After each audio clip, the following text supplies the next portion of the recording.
My daughter called me at 3 in the morning. Just 5 words. Dad, please come get me. Then the line went dead. When I arrived at her in-law's estate, her mother-in-law blocked the door and sneered she is not leaving. I did not argue. I did not beg. I got back into my truck and rammed their $20,000 iron gate until it twisted off its hinges. When I found my daughter unconscious on the bathroom floor with needle marks on her arms, my blood did not just boil. It turned to ice. And that was the moment I decided I was not just taking my daughter home. I was going to buy their entire legacy just to burn it to the ground. My name is Cornelius Jefferson. I am 68 years old. To my neighbors, I am just a retired contractor who drives a 10-year-old pickup truck and spends too much time tending to his lawn. They see an old black man who keeps his head down. They do not know about the shell companies. They do not know about the logistics empire I built from a single van. And they certainly do not know that I could buy their entire subdivision with the cash I keep in my floor safe. I keep it quiet because I wanted my daughter Zoe to find a man who loved her for her heart, not her father's wallet. I thought she had found that with Blake Worthington. I was wrong. The red numbers on my bedside clock read 3:03 a.m. when the phone rang. It wasn't a normal ring. It felt like an alarm. I fumbled for the receiver, my heart already hammering a warning rhythm against my ribs. Dad! Her voice was a ghost of the vibrant girl I raised. It was thick, slurred, and terrified. Dad, please come get me. They won't let me. Then there was a sound. The distinct, sickening thud of a phone being slapped out of a hand, a man's voice in the background, muffled but angry. Then silence. I did not say hello. I did not ask what was wrong. I was already out of bed, pulling my pants on over my pajamas. My hands were shaking, not from fear, but from a rage I had not felt since my days working construction sites in the 80s. I checked the GPS tracker I had installed on her phone years ago. It was a precaution she used to roll her eyes at calling me paranoid. Now that blue dot pulsing at the Worthington estate was the only thing keeping me sane. I grabbed my keys. I walked past the gun safe. I hesitated for a fraction of a second. No, not tonight. If I took a weapon, I would use it, and then I would be no good to Zoe from a prison cell. I needed my hands. My hands were enough. The drive to the Worthington estate usually takes 40 minutes. I made it in 20. My old Ford F-150 rattled as I pushed it over 80 miles per hour on the empty highway. The streetlights blurred into streaks of white. I gripped the steering wheel so hard the leather creaked. I thought about the bruises I had seen on Zoe's arm last Thanksgiving. She had told me she bumped into a doorframe. I had chosen to believe her because I wanted to respect her marriage. I wanted to believe that the prestigious, wealthy Worthingtons were good people. That was my first mistake. I turned off the main road and onto the private drive that led to their neighborhood. It was a place where the driveways were longer than most streets in my part of town. Manicured hedges, security cameras, silence. It was a fortress built to keep people like me out. I pulled up to the main gate of the Worthington mansion. It was a massive structure of wrought iron and stone designed to intimidate. Lights flooded the driveway as I slammed on the brakes. I jumped out of the truck before the engine even stopped rumbling. Open the gate, I roared. My voice echoed in the stillness of the night. The intercom buzzed, but no one spoke. Then the front door of the mansion opened. Victoria Worthington stepped out onto the porch. She was wearing a silk robe that probably cost more than my truck. She held a glass of wine, looking down at me from the top of her stone steps with the same look she gives the help when they miss a spot of dust. "Go home, Cornelius," she called out. Her voice was calm, dripping with condescension. "You are making a scene." "I need to see Zoe," I shouted, walking up to the bars of the gate. "She called me. She is in trouble." Victoria took a slow sip of her wine. She laughed, a dry, humorless sound. "Zoe is having another one of her episodes. She is hysterical. Blake is trying to calm her down. She is sleeping now. Open this gate, Victoria. This is your last warning." She walked slowly down the steps, stopping safely on the other side of the iron bars. She looked at my worn work boots, my flannel shirt, my graying hair. She did not see a threat. She saw a nuisance. "You people always get so emotional," she said, swirling her wine. "Listen to me carefully. Zoe is not going anywhere. She is sick. We are handling it. Now get off my property before I call the police and tell them a crazy man is trying to break in. I am sure they will be very interested to see a man of your description lurking around here at this hour." She turned her back on me. She dismissed me. She thought the iron gate was enough. She thought her last name was enough. I did not scream. I did not curse. I felt a cold clarity wash over me. I walked back to my truck. I climbed into the driver's seat. I put my seatbelt on. I shifted into reverse and backed up until my rear bumper was almost touching the hedges across the street. Victoria stopped halfway to the door. She turned around, frowning. "What are you doing?" I shifted into drive.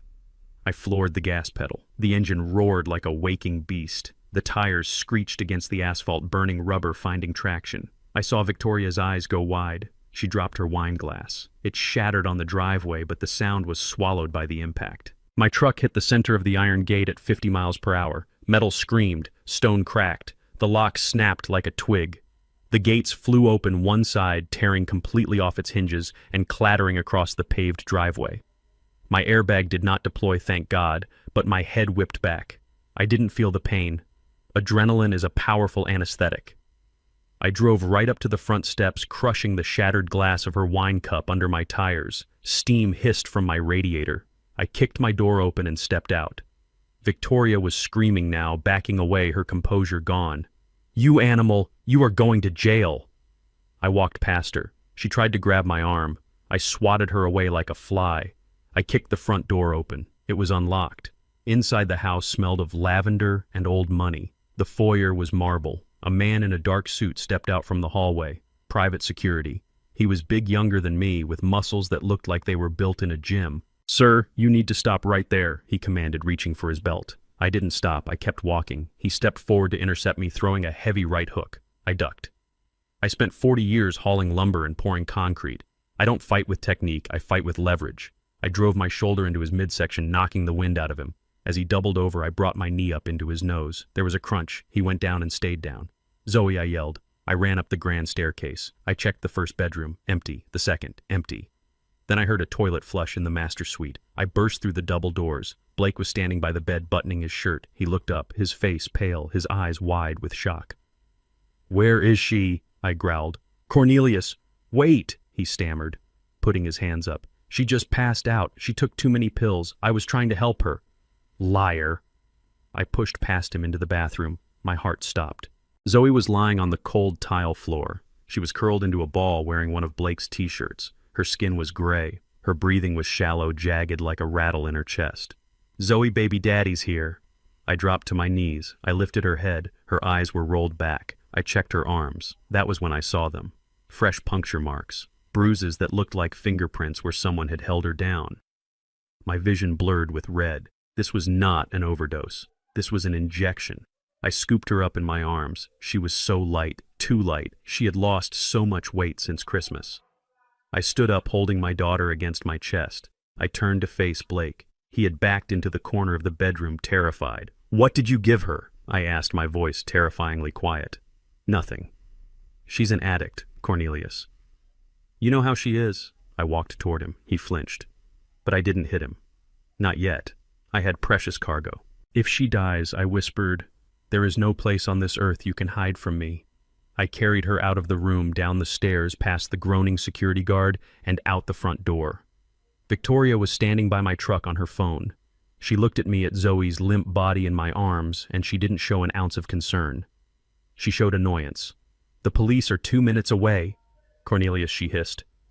"You have destroyed my gate. You have assaulted my staff. You are never going to see the light of day again." I gently placed Zoe in the passenger seat of my truck and buckled her in. I checked her pulse one more time. It was weak, but it was there. I walked around to the driver's side. I stopped and looked at Victoria. "You think you are untouchable," I said. "You think because you live behind a gate and I drive a truck, you have the power." I opened my door. In the distance, I could hear the sirens wailing, getting louder, cutting through the silence of the wealthy night.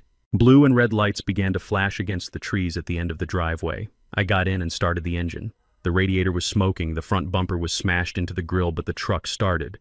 "You have no idea what you just started," Victoria yelled over the sirens. I looked at her through the broken window. "No," I said. "You have no idea who you just stole from." I shifted into reverse, backing away from the wreckage of their perfect life, knowing that the police were not coming to save me. They were coming for me. And I was ready. Because for the first time in 30 years, Cornelius Jefferson was about to go to war. Before this night is over, I thought, as the first police cruiser screeched to a halt, blocking the driveway, blocking my exit. Everyone is going to know the truth. But first I had to survive the next 10 minutes.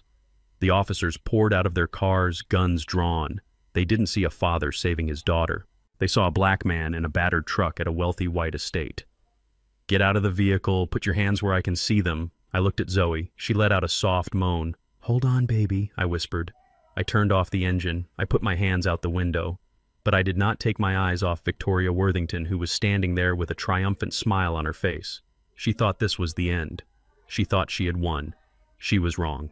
This was just the opening move, and I had resources she couldn't even imagine waiting for my call.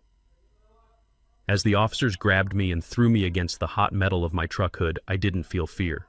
I felt focus. I knew exactly who to call. I knew exactly which lever to pull. The handcuffs clicked tight around my wrists. The metal was cold, biting into my skin.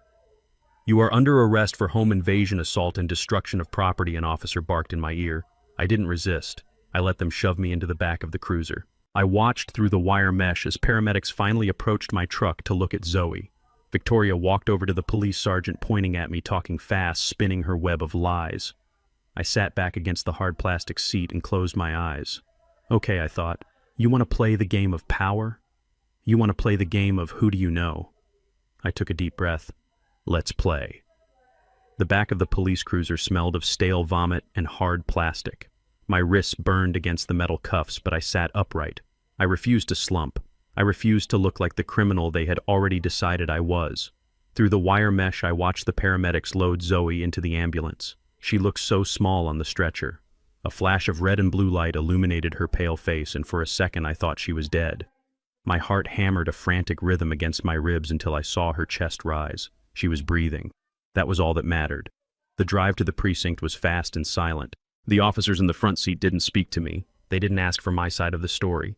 To them, the narrative was written in stone the moment they arrived at the Worthington estate. A wealthy white family, a gated community, a black man in a work truck who had smashed through their property.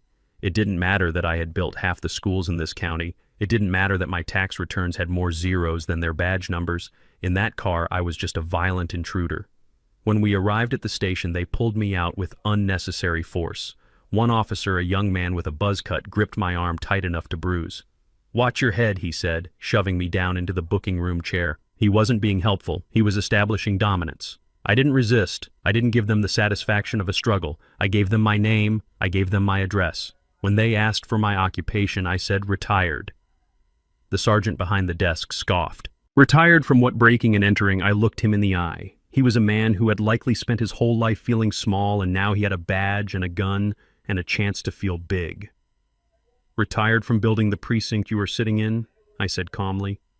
He stopped typing. He looked at me, really looked at me for the first time. Then he sneered and went back to his computer, put him in holding. They took my belt. They took my shoelaces. They took my dignity piece by piece and locked it away in a plastic bag. Then they shoved me into a cell that smelled of urine and despair. The heavy steel door slammed shut with a sound that echoed in the hollow of my stomach. I sat on the cold concrete bench. The cell was empty save for a drunk sleeping in the corner. I leaned my head against the cinder block wall and closed my eyes. The adrenaline was fading, replaced by a cold, aching clarity. My mind drifted back 3 years, to the day Zoe told me she was marrying Blake. We were sitting on my back porch drinking iced tea. She was glowing. "Dad."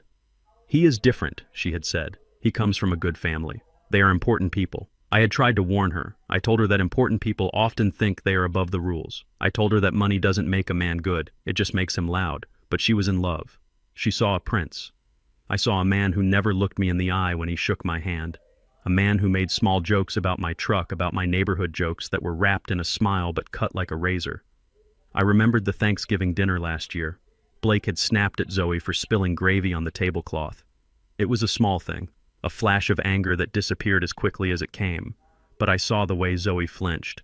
I saw the way she looked down, whispering an apology to a man who should have been laughing it off. I should have intervened then. I should have flipped the table and dragged him outside. But I didn't. I respected her choices. I respected her marriage. I was a fool. A father's job isn't to respect a marriage that is killing his child. A father's job is to protect her even from herself. I had failed her. I had let my little girl walk into a house of wolves because I didn't want to seem like the overprotective, angry father. I sat in that cell and let the guilt wash over me. It was heavier than the concrete walls. Hours passed. The drunk in the corner woke up, vomited, and went back to sleep. Morning light began to creep through the high barred window. I waited for the arraignment. I waited for the chance to post bail. I had the cash. I could buy my freedom 10 times over. But no one came. Around noon, the door buzzed open. A guard called my name. Jefferson, lawyer. They led me to a small consultation room. Samuel Diggs was waiting for me. Samuel has been my attorney for 20 years. He is the only person on earth besides me who knows the full extent of my assets. He stood when I entered, his face a mask of controlled professional rage. He didn't offer a handshake. He pointed to the chair. "Sit down, Cornelius." I sat. "Where is the bail bondsman?" I asked. "There is no bail." Samuel said, his voice tight. "The judge denied it." "Denied it. On what grounds? I have no prior record. I am a homeowner." "On the grounds that Conrad Worthington played golf with the judge last Sunday," Samuel said, opening his briefcase. "They are charging you with aggravated assault with a deadly weapon. They are claiming the truck was the weapon. They say you tried to run Victoria over. Conrad is pushing for attempted murder." I laughed. It was a dry, harsh sound. Of course he is.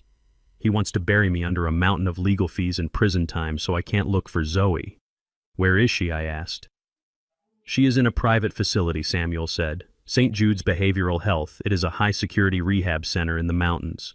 Conrad got an emergency medical guardianship order signed this morning. He claimed Zoe is a danger to herself and others due to drug psychosis. They have her on a 72-hour hold, Cornelius. No visitors, no phone calls." My hands clenched into fists on the metal table. They locked her away. They drugged her, beat her, and now they locked her away to hide the evidence. "This isn't a legal battle, Samuel," I said quietly. "This is a siege." "Conrad thinks he has won," Samuel said. "He thinks you are just a blue-collar guy with a temper. He doesn't know about the holdings. He doesn't know about the liquid capital. He is going to learn," I said. I leaned forward. "Samuel, do you have the red binder?" Samuel nodded. He knew what I was asking. The red binder contained the protocols for the Black Fund. It was a war chest I had started building the day Zoe was born. Money that didn't exist on public records. Money that could move mountains, or destroy them. "Activate it," I said. Samuel paused. "Cornelius, if we do this, we are declaring total war. We will be burning cash at a rate that would make a bank nervous. We are talking about hostile takeovers. We are talking about buying debt. I don't care, I cut him off. I want you to buy everything. Find out who holds the mortgage on the Worthington estate. Buy it. Find out who holds the notes on Blake's car, on Victoria's credit cards, on Conrad's country club membership. Buy it all." I looked Samuel in the eye. "They took my daughter. They took my freedom. I am going to take their world. I want to own the air they breathe. By the time I get out of this cell, I want to be their landlord, their banker, and their worst nightmare." Samuel closed his briefcase. The click of the latch sounded like a gunshot. "I will make the calls," he said. He stood up and knocked on the door for the guard. Before he left, he looked back at me. "Conrad Worthington spent 40 years building a reputation," Samuel said. "It is going to take us about 40 minutes to buy it." I leaned back in my chair. For the first time since the phone rang at 3:00 a.m., I felt a sense of calm. It was the calm of a man who knows he has the biggest gun in the room and he just took the safety off. They wanted to use the system against me. They wanted to use their power to crush the little guy. They were about to find out that the little guy owned the bank that built their pedestal. "Get me out of here, Samuel," I said. "I have a daughter to save." The sun outside the precinct was blinding. It felt like an insult. I walked out of the heavy steel doors, my shoelaces back in my boots, my wallet back in my pocket, but I did not feel free. Samuel was waiting for me by his black sedan. He did not smile. He held out a piece of paper. It was a temporary restraining order. Conrad Worthington had been busy while I sat in a cell. The order was comprehensive. I was to stay 500 yards away from Zoe, Worthington, Blake Worthington, and their residence. I was forbidden from contacting them by phone, email, or third party. If I violated it, I would go straight back to jail and there would be no bail this time. I crumpled the paper in my fist. They were using the law as a shield to hide their crime. "Where is she, Samuel?" I asked. "St. Jude's," he replied. "But Cornelius, You cannot go there. The order covers her location. If you step foot on that property, Conrad will have you arrested before you reach the front desk. I got into my truck. The front bumper was mangled, a metal scar from the night before. I drove. I did not go to St. Jude's. I knew Samuel was right.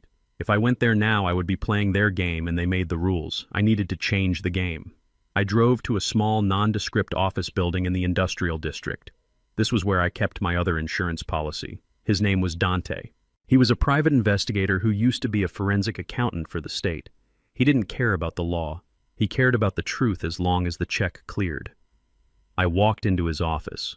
Dante was sitting behind a desk covered in files. He looked up, his eyes tired but sharp.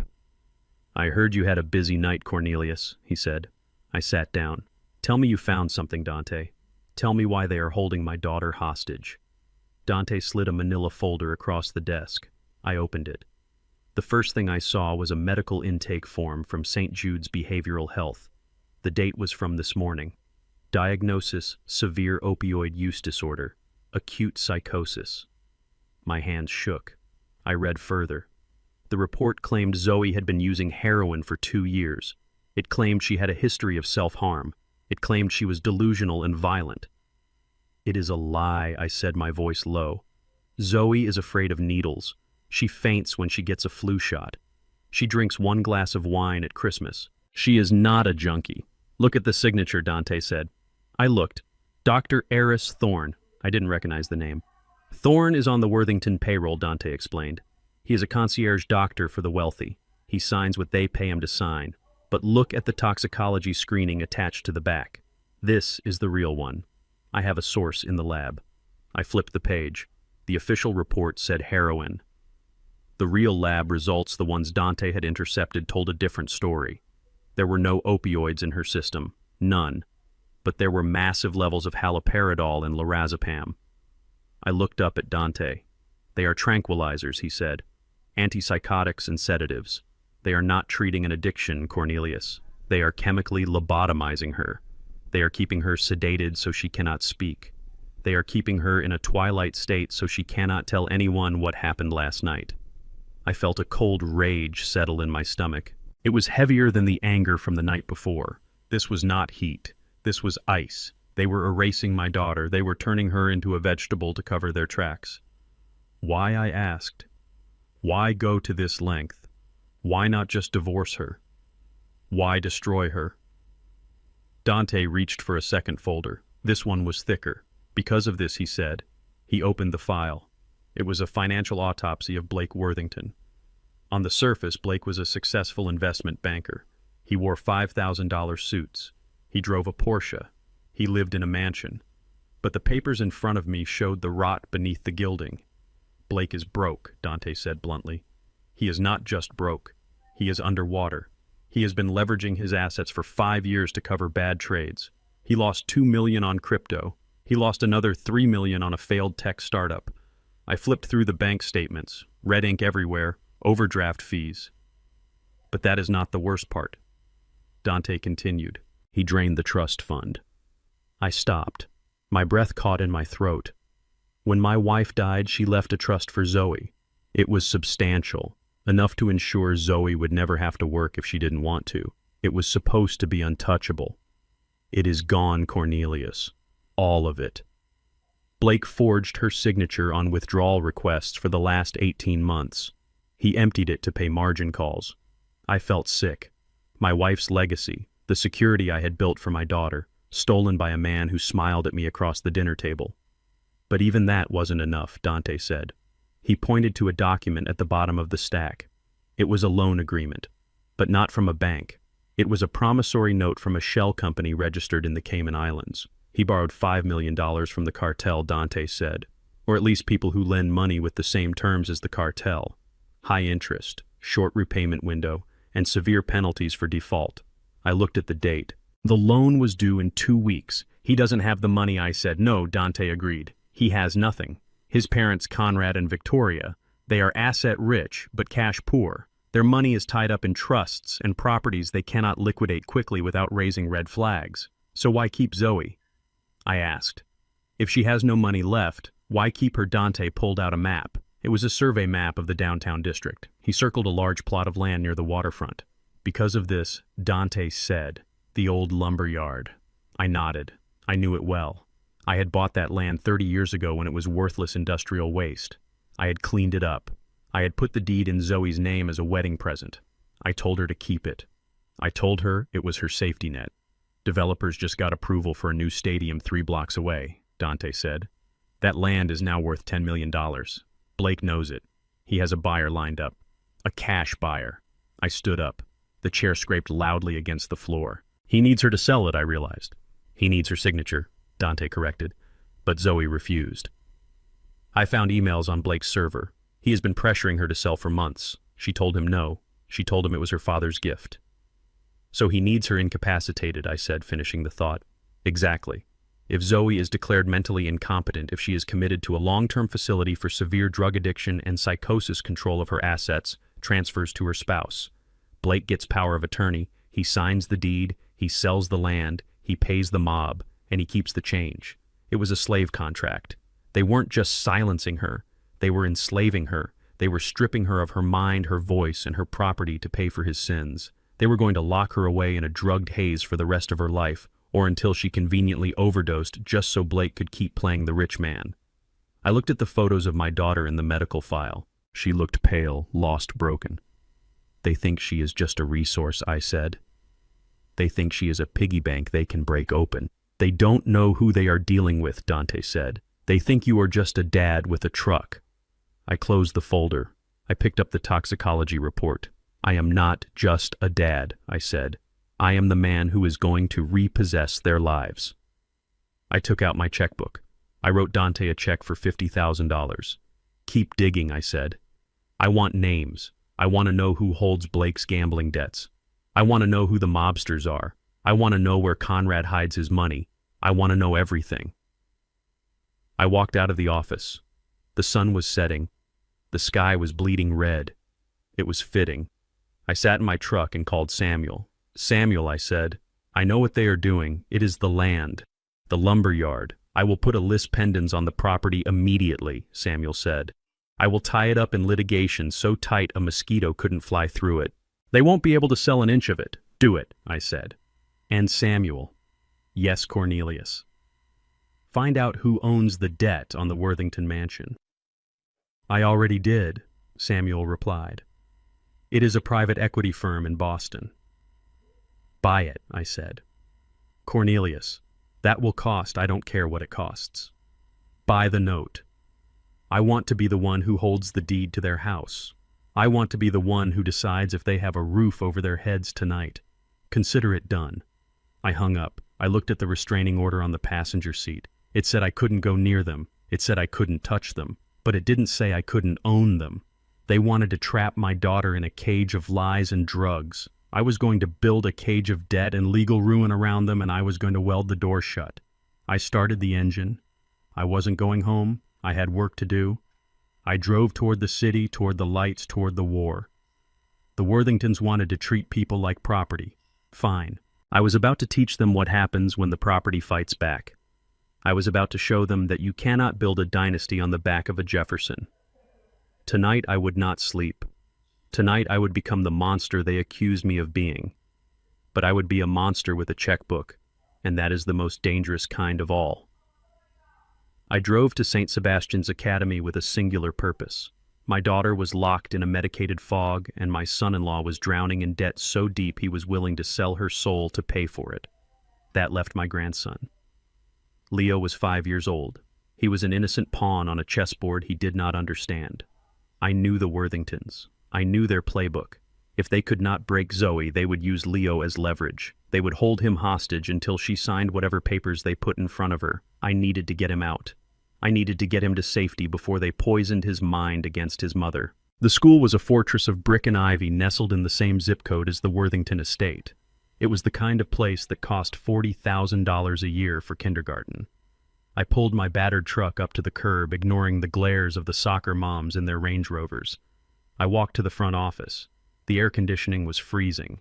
The receptionist, a woman with reading glasses on a pearl chain, looked up at me. She did not smile. I am here to pick up Leo Worthington, I said. I am his grandfather, Cornelius Jefferson. She stiffened. Her fingers hovered over the keyboard. One moment, Mr. Jefferson. She picked up the phone and whispered something. She did not look at me. She looked at the door behind her. A moment later, the door opened. A man in a tweed suit stepped out. It was Principal Harrington. I knew him. Or rather, I knew of him. He played golf with Conrad Worthington every Sunday. He was part of the club, Mr. Jefferson Harrington said. His voice was smooth, practiced, and utterly cold. You need to leave the premises immediately. I am on the authorized pickup list, I said, keeping my voice level. Zoe put me on it 3 years ago. Harrington sighed as if he were dealing with a slow child.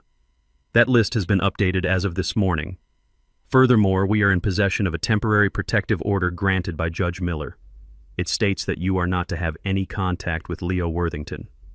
He held up a piece of paper. It was faxed.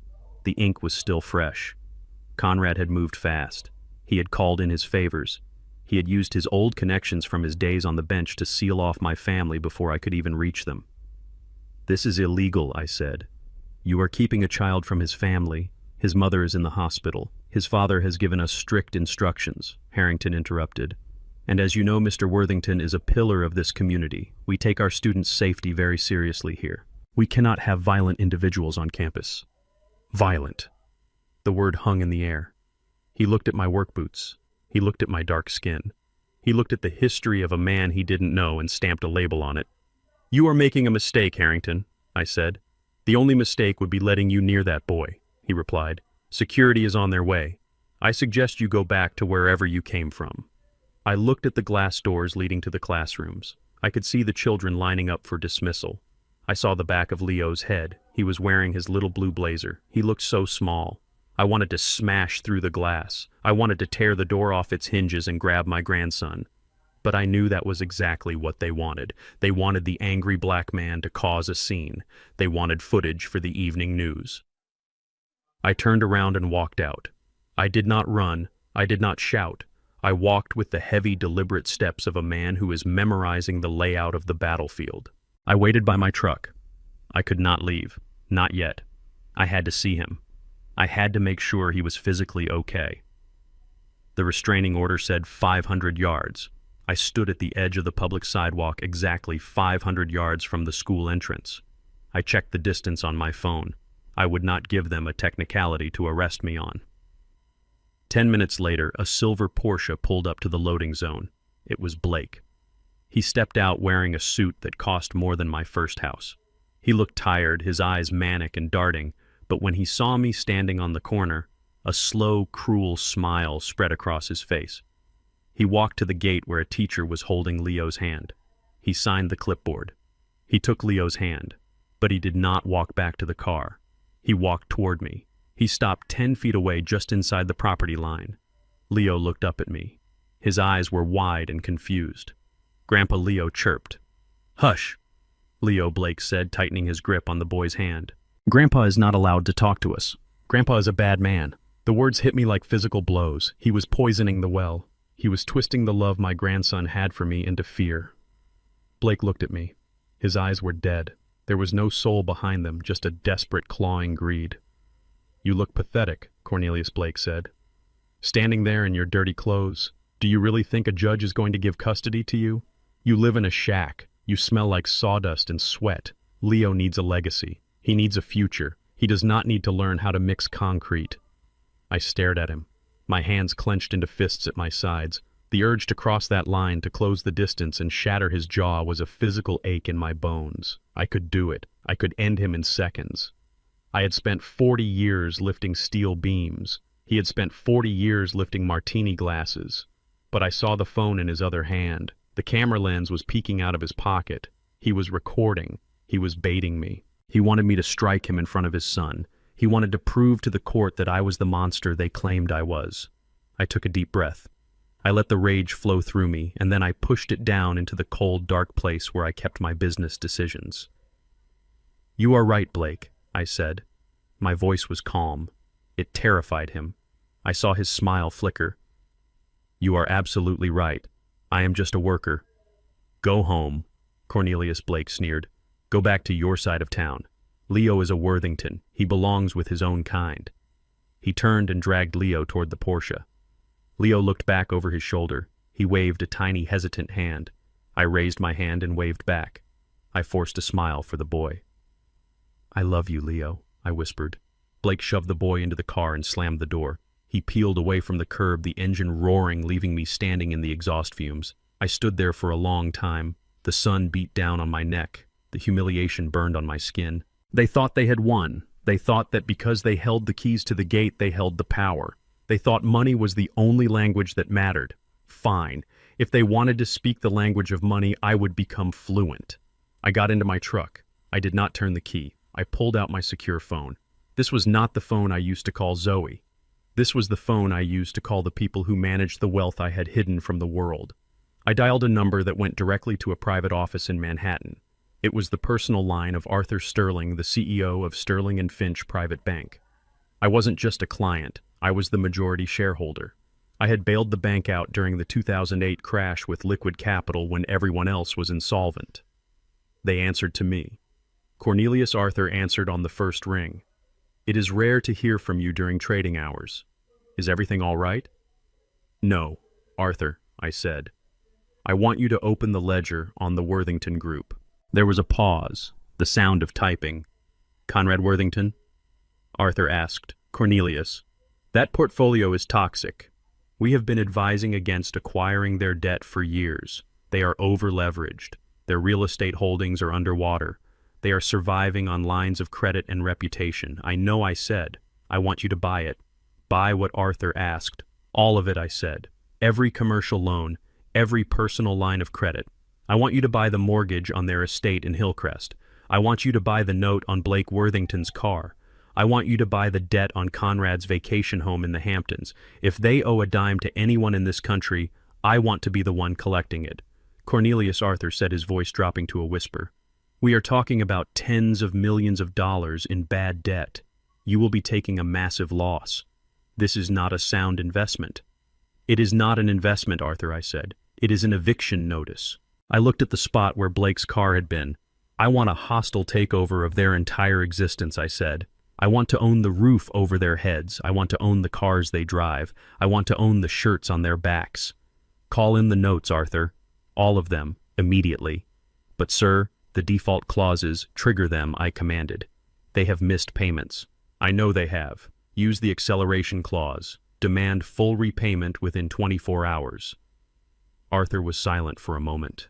Then he spoke, his voice professional, cold, efficient. "It will be done.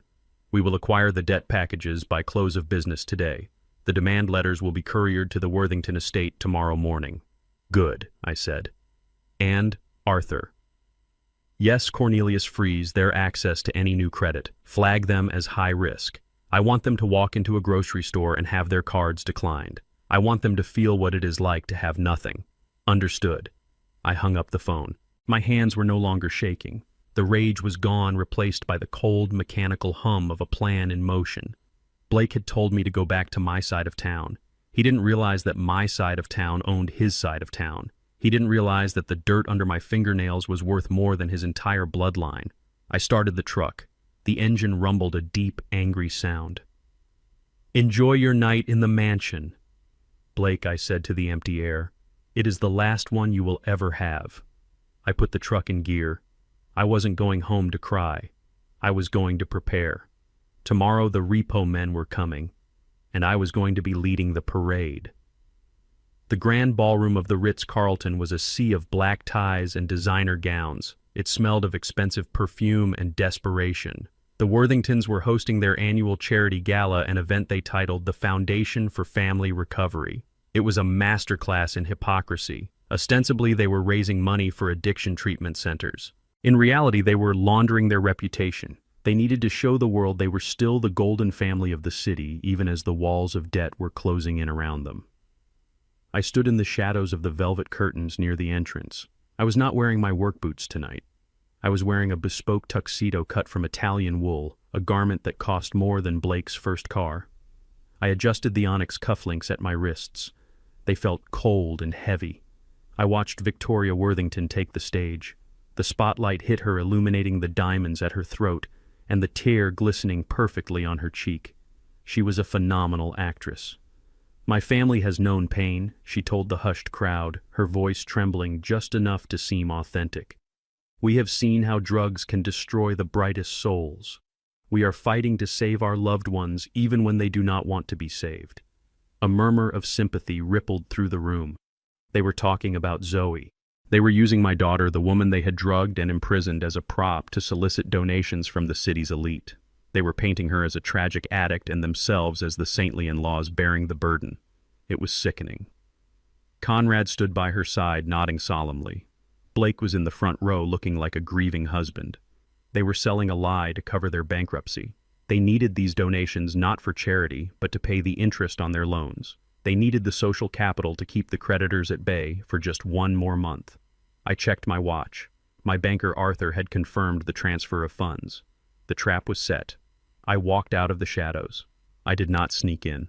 I walked down the center aisle with the stride of a man who owns the building. Heads turned. Whispers started. Who is that? Is that the contractor? What is he doing here? I saw Conrad's eyes lock onto me. His face went gray. He took a step forward as if to signal security, but he stopped. He couldn't make a scene. Not here, not in front of the mayor and the senators. He had to play the game. I took a seat at the empty table reserved for platinum donors. It was right in the front. I picked up the auction paddle. It was number 001. I had bought the table anonymously that morning for $50,000. Victoria faltered in her speech. She stared at me, her mouth slightly open.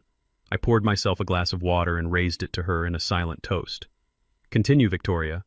Tell us more about your charity. She swallowed hard and rushed to the end of her speech. The applause was polite but confused. The tension in the room was palpable. They knew I didn't belong, but the tuxedo and the table said I did. They were paralyzed by social protocol. Then came the main event, the auction. They brought out the items, a vacation in Tuscany, a vintage wine collection. I sat still. I wasn't interested in toys. I was waiting for the centerpiece. Ladies and gentlemen, the auctioneer announced, his voice booming. Tonight we have a very special sacrifice. Mrs. Victoria Worthington has generously donated a family heirloom to support the cause, the Worthington Sapphire.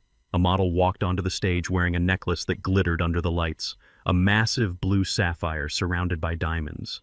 I knew that necklace. Zoe had told me about it. It was the only real asset they had left that wasn't leveraged. Victoria wasn't donating it for charity. She was liquidating it in public to get cash fast, disguising the sale as philanthropy so she could funnel the money back into her own pockets through administrative fees. It was clever, it was illegal, and it was about to be mine. The bidding will start at $50,000, the auctioneer said.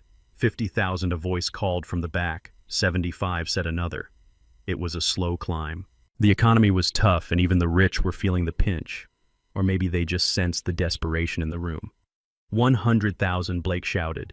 He was shill bidding. He was trying to drive the price up, trying to save his inheritance. It was a dangerous game. If he won, they would have to pay the commission to the house and they would still have the necklace, but no money. 110, a real estate mogul countered. I lifted my paddle. 200,000. The room went silent. The auctioneer blinked. He looked at me, then at Conrad. Conrad looked like he was having a stroke. He couldn't stop me. Money was money. 200,000 to the gentleman in the front. The auctioneer stammered. Do I hear 220? Blake looked at me with pure hatred. He raised his hand. 250. He was bluffing. He didn't have $250,000. He was praying someone else would jump in. 300,000, I said, my voice calm, boring into Blake's eyes. Blake froze. He couldn't go higher. If the hammer fell on him, the fraud would be exposed when his check bounced. He lowered his hand. Going once, the auctioneer said. 350, Conrad shouted from the side of the stage. He was desperate. He couldn't let me have it. I didn't even look at him. 400,000. Conrad's face turned purple. He opened his mouth, but Victoria grabbed his arm. She whispered something in his ear. Probably that they needed the money more than the pride. Probably that $400,000 could pay off the most dangerous loan sharks. Going twice, the auctioneer said, scanning the room for a savior who wasn't there. Sold. To Mr. Jefferson for $400,000. The gavel banged. It sounded like a judgment. I stood up. I buttoned my jacket. I walked up the stairs to the stage. The applause was scattered, hesitant. The elite of the city watched with morbid curiosity as the black contractor walked toward the white matriarch. The auctioneer handed me the microphone. He looked nervous. He handed me the velvet box containing the necklace. I took the box. I looked at the sapphire. It was cold and heavy. "Thank you," I said. My voice was amplified, filling the ballroom. "It is an honor to contribute to such a creative cause." I looked at Victoria. She was standing stiffly, a forced smile plastered on her face, waiting for me to leave. She expected me to take my prize and disappear. But I wasn't done. I turned to the audience. "You know, I said my family has always taught me that true value isn't found in stones. It is found in character. It is found in how you treat people when you think no one is watching." I scanned the room. I was looking for someone specific. Earlier in the evening, when I was in the shadows, I had seen a server drop a tray of champagne flutes near the kitchen doors.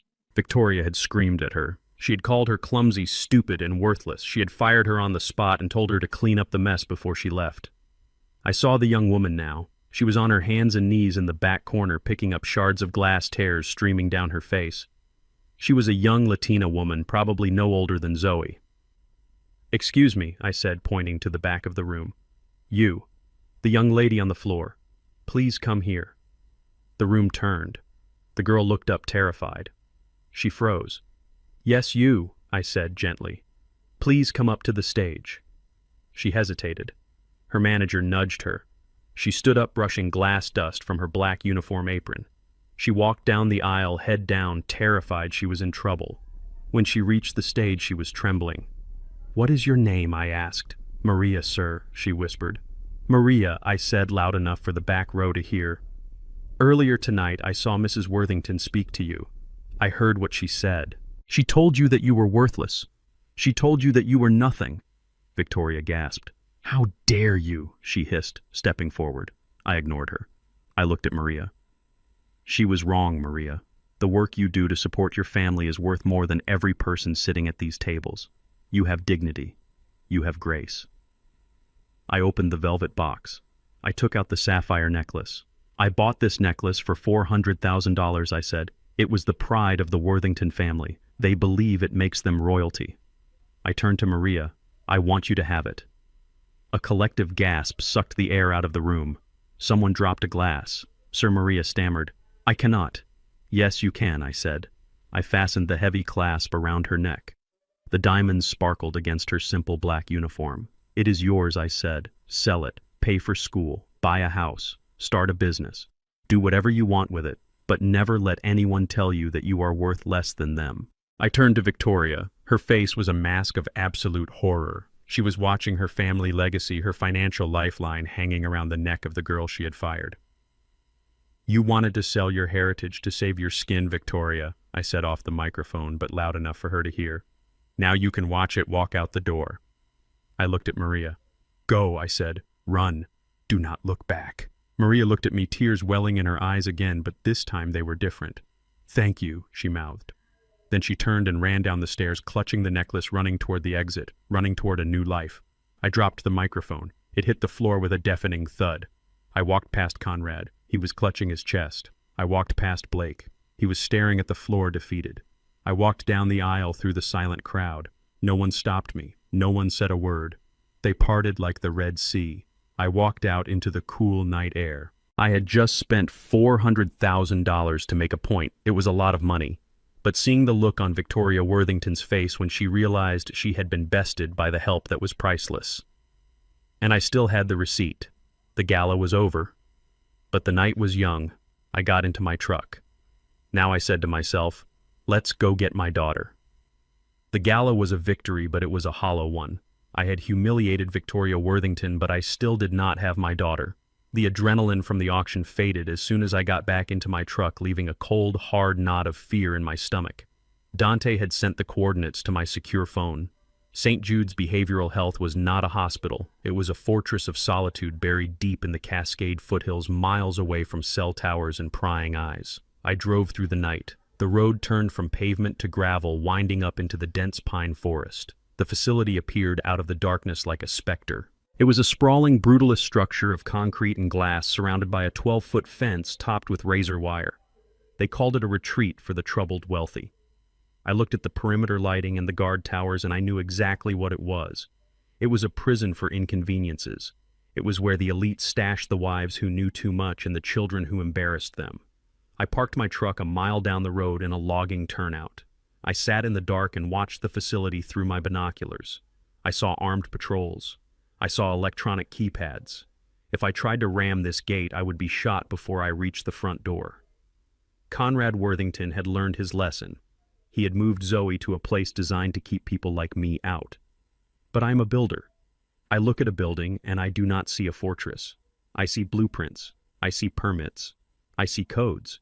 And I knew for a fact that a facility this remote built this quickly had cut corners. You cannot build a structure like that in this county without variances. You cannot operate a medical facility without rigorous inspections. And I knew that money often made inspectors look the other way. I picked up my phone.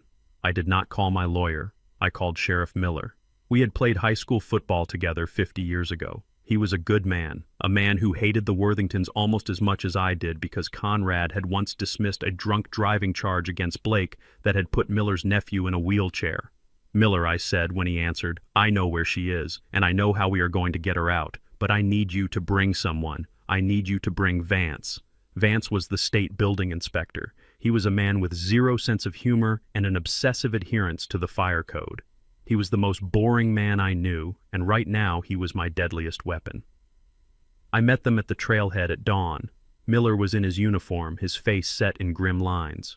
Vance was holding a clipboard, looking annoyed at being awake so early. "This place has been operating under a provisional license for 3 years, I told Vance, pointing at the facility. "They claimed agricultural zoning to bypass the commercial fire codes. They have 20 patients locked in rooms with magnetic locks, and I would bet my life the sprinkler system is not hooked up to the main water line because the main line does not run this far up the mountain." Vance's eyes lit up. To him, a code violation was a personal insult. "If that is true," Vance said, "I have the authority to shut them down immediately."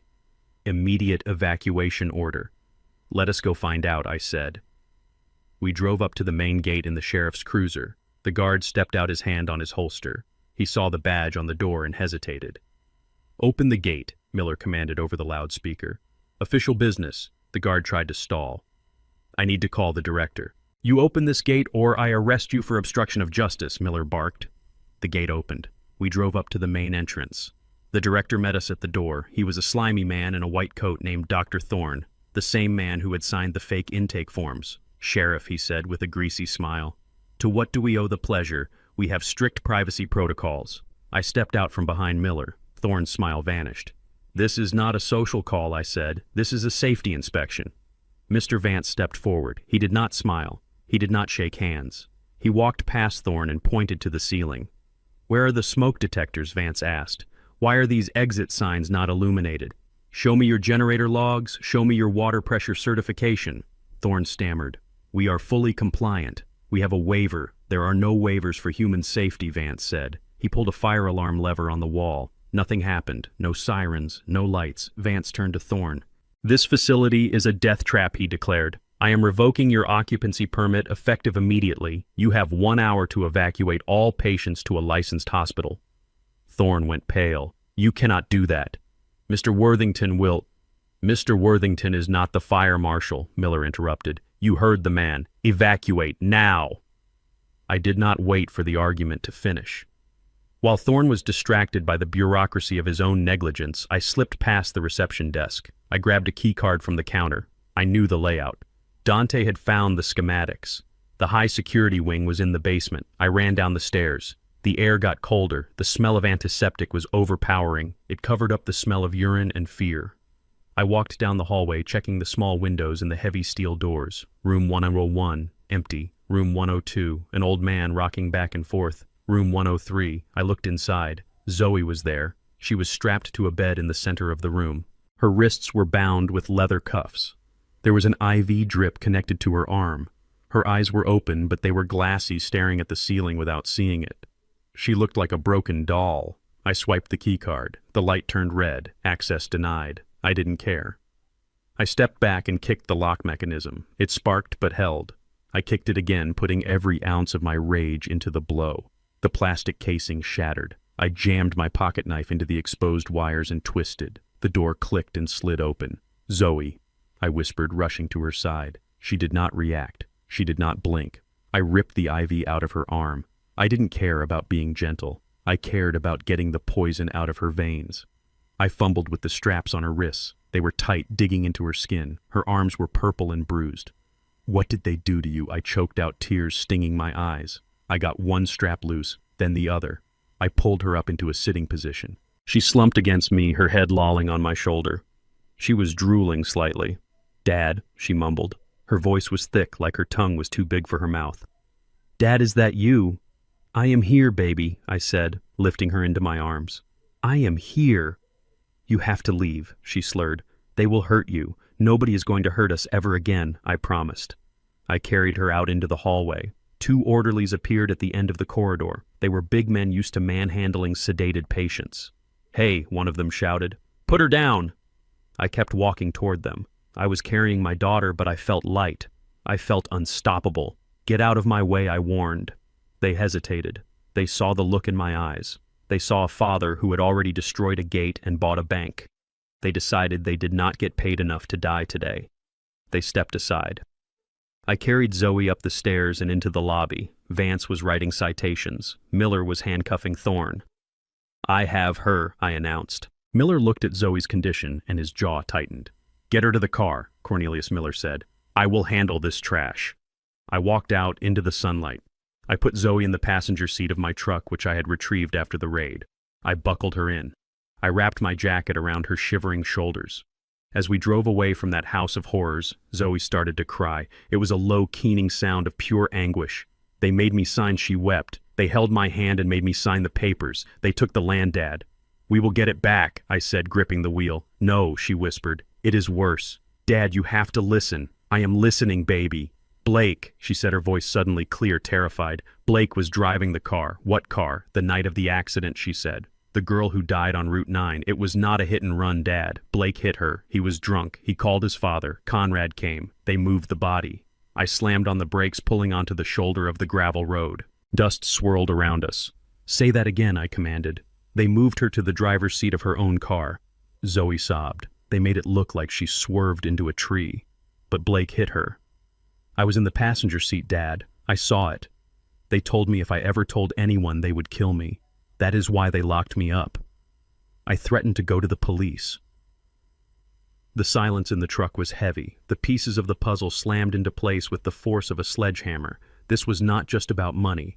It was not just about land. This was about a murder cover-up. They had imprisoned my daughter, drugged her, and driven her insane, not just to steal her inheritance, but to keep her from sending Blake to prison for vehicular manslaughter. I looked at my daughter. She was terrified, broken, and traumatized. But she was alive, and she had just given me the nuclear launch code. "We are not going home," I said, starting the truck again. "Where are we going?" she asked. "We are going to verify a story," I said. "And then we are going to bury them." I drove toward the city. The game had changed. I wasn't just fighting thieves anymore. I was hunting killers, and I knew exactly where to start digging. The gravel road crunched beneath the tires of my truck as I pulled back onto the main highway. Zoe was shivering beside me, huddled in my oversized work jacket, her face illuminated by the dashboard lights. The revelation she had just dropped was heavy enough to sink a ship. A dead girl. A cover-up. A hit and run. I needed details. I needed to know exactly what we were up against. "Zoe," I said, keeping my voice soft but firm. "I need you to tell me everything. Start from the beginning. Do not leave anything out." She took a ragged breath. "It was the night of the gala last year," she whispered. "The one for the hospital. Blake had been drinking since noon. He was angry because Conrad had threatened to cut off his allowance if he did not close a deal with some investors. We left early. He insisted on driving. He said he was fine. He was driving the Porsche. We were on Route 9, the dark stretch near the reservoir. I knew the road. It was narrow, winding, and unlit. A dangerous place for a sober driver, let alone a drunk one. He was driving too fast. She continued, tears streaming down her face again. He was yelling at me, blaming me for his failures. He took his eyes off the road to look at me. I screamed. There was a girl walking her bike on the shoulder. He hit her dad. He did not swerve. He did not brake. He hit her at 60 miles per hour. I gripped the steering wheel. My knuckles turned white. And then, he didn't stop, she said. He kept driving for a mile. Then he panicked. He pulled over into a logging road. He called Conrad. He did not call 911. He called his father. Conrad arrived 20 minutes later with the family lawyer and 2 men I did not know. They took my phone. They told me to sit in Conrad's car and not to look. But you looked, I said. I looked, she confirmed. They drove back to the scene. They found the girl. She was gone. They put her in the driver's seat of her own car, which was parked nearby. They staged it. They made it look like she had lost control and hit a tree. Then they took the Porsche to a private garage to be crushed. And they wanted you to take the fall, I asked, the bile rising in my throat. Months later, Zoe said, the investigation was not going away. There was a witness who saw a sports car. Conrad told me that if it came down to it, I had to say I was driving. He said Blake had a future. He said Blake was a Worthington, and I was just nobody. He said a jury would go easy on me. When I refused, when I told them I was going to the district attorney, that was when they staged the intervention. That was when they locked me up. They did not just want to steal her money, they wanted to steal her life to pay for Blake's sins. They were willing to lobotomize the mother of their grandchild to save their son from prison. It was a level of evil that I had not prepared for. I had prepared for greed. I had not prepared for this. We are not going to the police, I said. Not yet. Conrad owns the local precinct. If we walk in there now, we will never walk out. I drove to the city to a hotel that I owned through a holding company. It was not fancy, but it was secure. I took Zoe up the service elevator to the penthouse suite. I called a private doctor. I trusted a man who owed me his practice to come and examine her. I called Dante and told him to find the police report for the accident on Route 9. I wanted the name of the girl. I wanted to know who she was. Stay here, I told Zoe. Do not answer the door. Do not use the phone. I will be back. Where are you going? She asked, terrified. I am going home, I said. I need to draw their fire. I drove back to my house in the suburbs. It was a modest 2-story colonial on a quiet street. I had lived there for 30 years. It was the only home Zoe had ever known before she married into the Worthington nightmare. When I turned onto my street, I saw the circus. News vans were parked on my lawn. Satellite dishes were pointed at my front door. Reporters were swarming the sidewalk like vultures. And in the middle of it all, standing on a makeshift podium, was Conrad Worthington. He was wearing a suit that looked perfect for a funeral. He looked devastated. He was speaking into a cluster of microphones, his voice thick with fake emotion. We are pleading with Mr. Jefferson, Conrad said, wiping a non-existent tear from his eye. Please, Cornelius. We know you are angry. We know you have a history of violence, but Zoe needs medical attention. She is sick. She is a danger to herself. Please just bring her home. We will not press charges. We just want our daughter back. He was good. He was painting a masterpiece of lies. He was turning the narrative upside down. I wasn't the rescuer. I was the unhinged, violent father who had kidnapped his addict daughter from a treatment center. He was using every stereotype in the book. The angry black man, the benevolent white patriarch, the tragic daughter caught in the middle. I parked my truck down the block. I walked toward the crowd. A reporter saw me. There he is. Someone shouted. The cameras turned. The lights blinded me. Microphones were shoved in my face. Mr. Jefferson, is it true you assaulted the staff at St. Jude's? Mr. Jefferson, do you have a history of domestic violence? Mr. Jefferson, is your daughter on heroin? They didn't give me a chance to speak. They shouted questions that were really accusations. Conrad looked at me across the sea of cameras. He didn't look scared, he looked smug. He gave me a look that said, you cannot win this. I own the narrative. I pushed through the crowd. I didn't say a word. I didn't hit anyone, though. God knows I wanted to. I walked up my driveway, unlocked my front door, and stepped inside. I slammed the door on the noise. My house was quiet. It smelled of lemon polish and old paper. I walked to the living room window and peered through the blinds. Conrad was wrapping up his speech. He looked like a statesman. The reporters were eating it up. They were broadcasting his lies live to the entire state. My phone rang. It was Samuel. Cornelius, turn on the TV, Samuel said. Channel 4. I turned it on. The headline screamed across the bottom of the screen. Grandfather kidnaps, daughter assaults hospital staff. Manhunt underway. They issued a warrant, Samuel said. Assault with intent to commit a felony. Kidnapping. The judge signed it 10 minutes ago. They are coming for you, Cornelius. You need to leave. No, I said. If I run, I look guilty. If I run, they win. They are going to arrest you, Samuel warned. And this time, they won't be gentle. Conrad has pulled strings at the state level. These won't be local cops. These will be state troopers. Or worse. Let them come, I said. I hung up. I went to the kitchen and brewed a pot of tea. I sat in my favorite armchair in the living room. I waited. 20 minutes later, the siren started. Not one or two, a dozen. They screamed down the street, drowning out the reporters. I heard tires screeching. I heard car doors slamming. Then came the bullhorn. Cornelius Jefferson. This is the state police. Come out with your hands up. I took a sip of tea. I did not move. Seconds later, my front door exploded inward. They didn't even try the handle. A battering ram turned my oak door into splinters. Men in tactical gear swarmed into my living room. They had assault rifles. They had shields. They looked like they were invading a foreign country, not arresting a 68-year-old grandfather. Get on the ground. Do it now. I set my teacup down on the coaster. I slowly lowered myself to the carpet. I put my hands behind my head. They were on me instantly. A boot slammed into my back, driving the air from my lungs. A knee pressed my face into the rug. They zip-tied my wrists so tight my fingers went numb. Clear, shouted one. No sign of the girl, shouted another. They hauled me up and threw me onto the sofa. A man in a suit walked in. He wasn't in uniform. He wore a trench coat and a sneer. I recognized him. Detective Vance. He was known in the neighborhood. He was known for solving cases by finding evidence that wasn't there before. He was Conrad's fixer with a badge. Where is she? Cornelius Vance asked, leaning into my face. I stared at him. I said nothing. Have it your way, Vance said. Boys tear this place apart.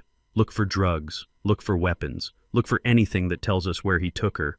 They destroyed my home. They ripped the cushions off the sofa. They pulled the books off the shelves.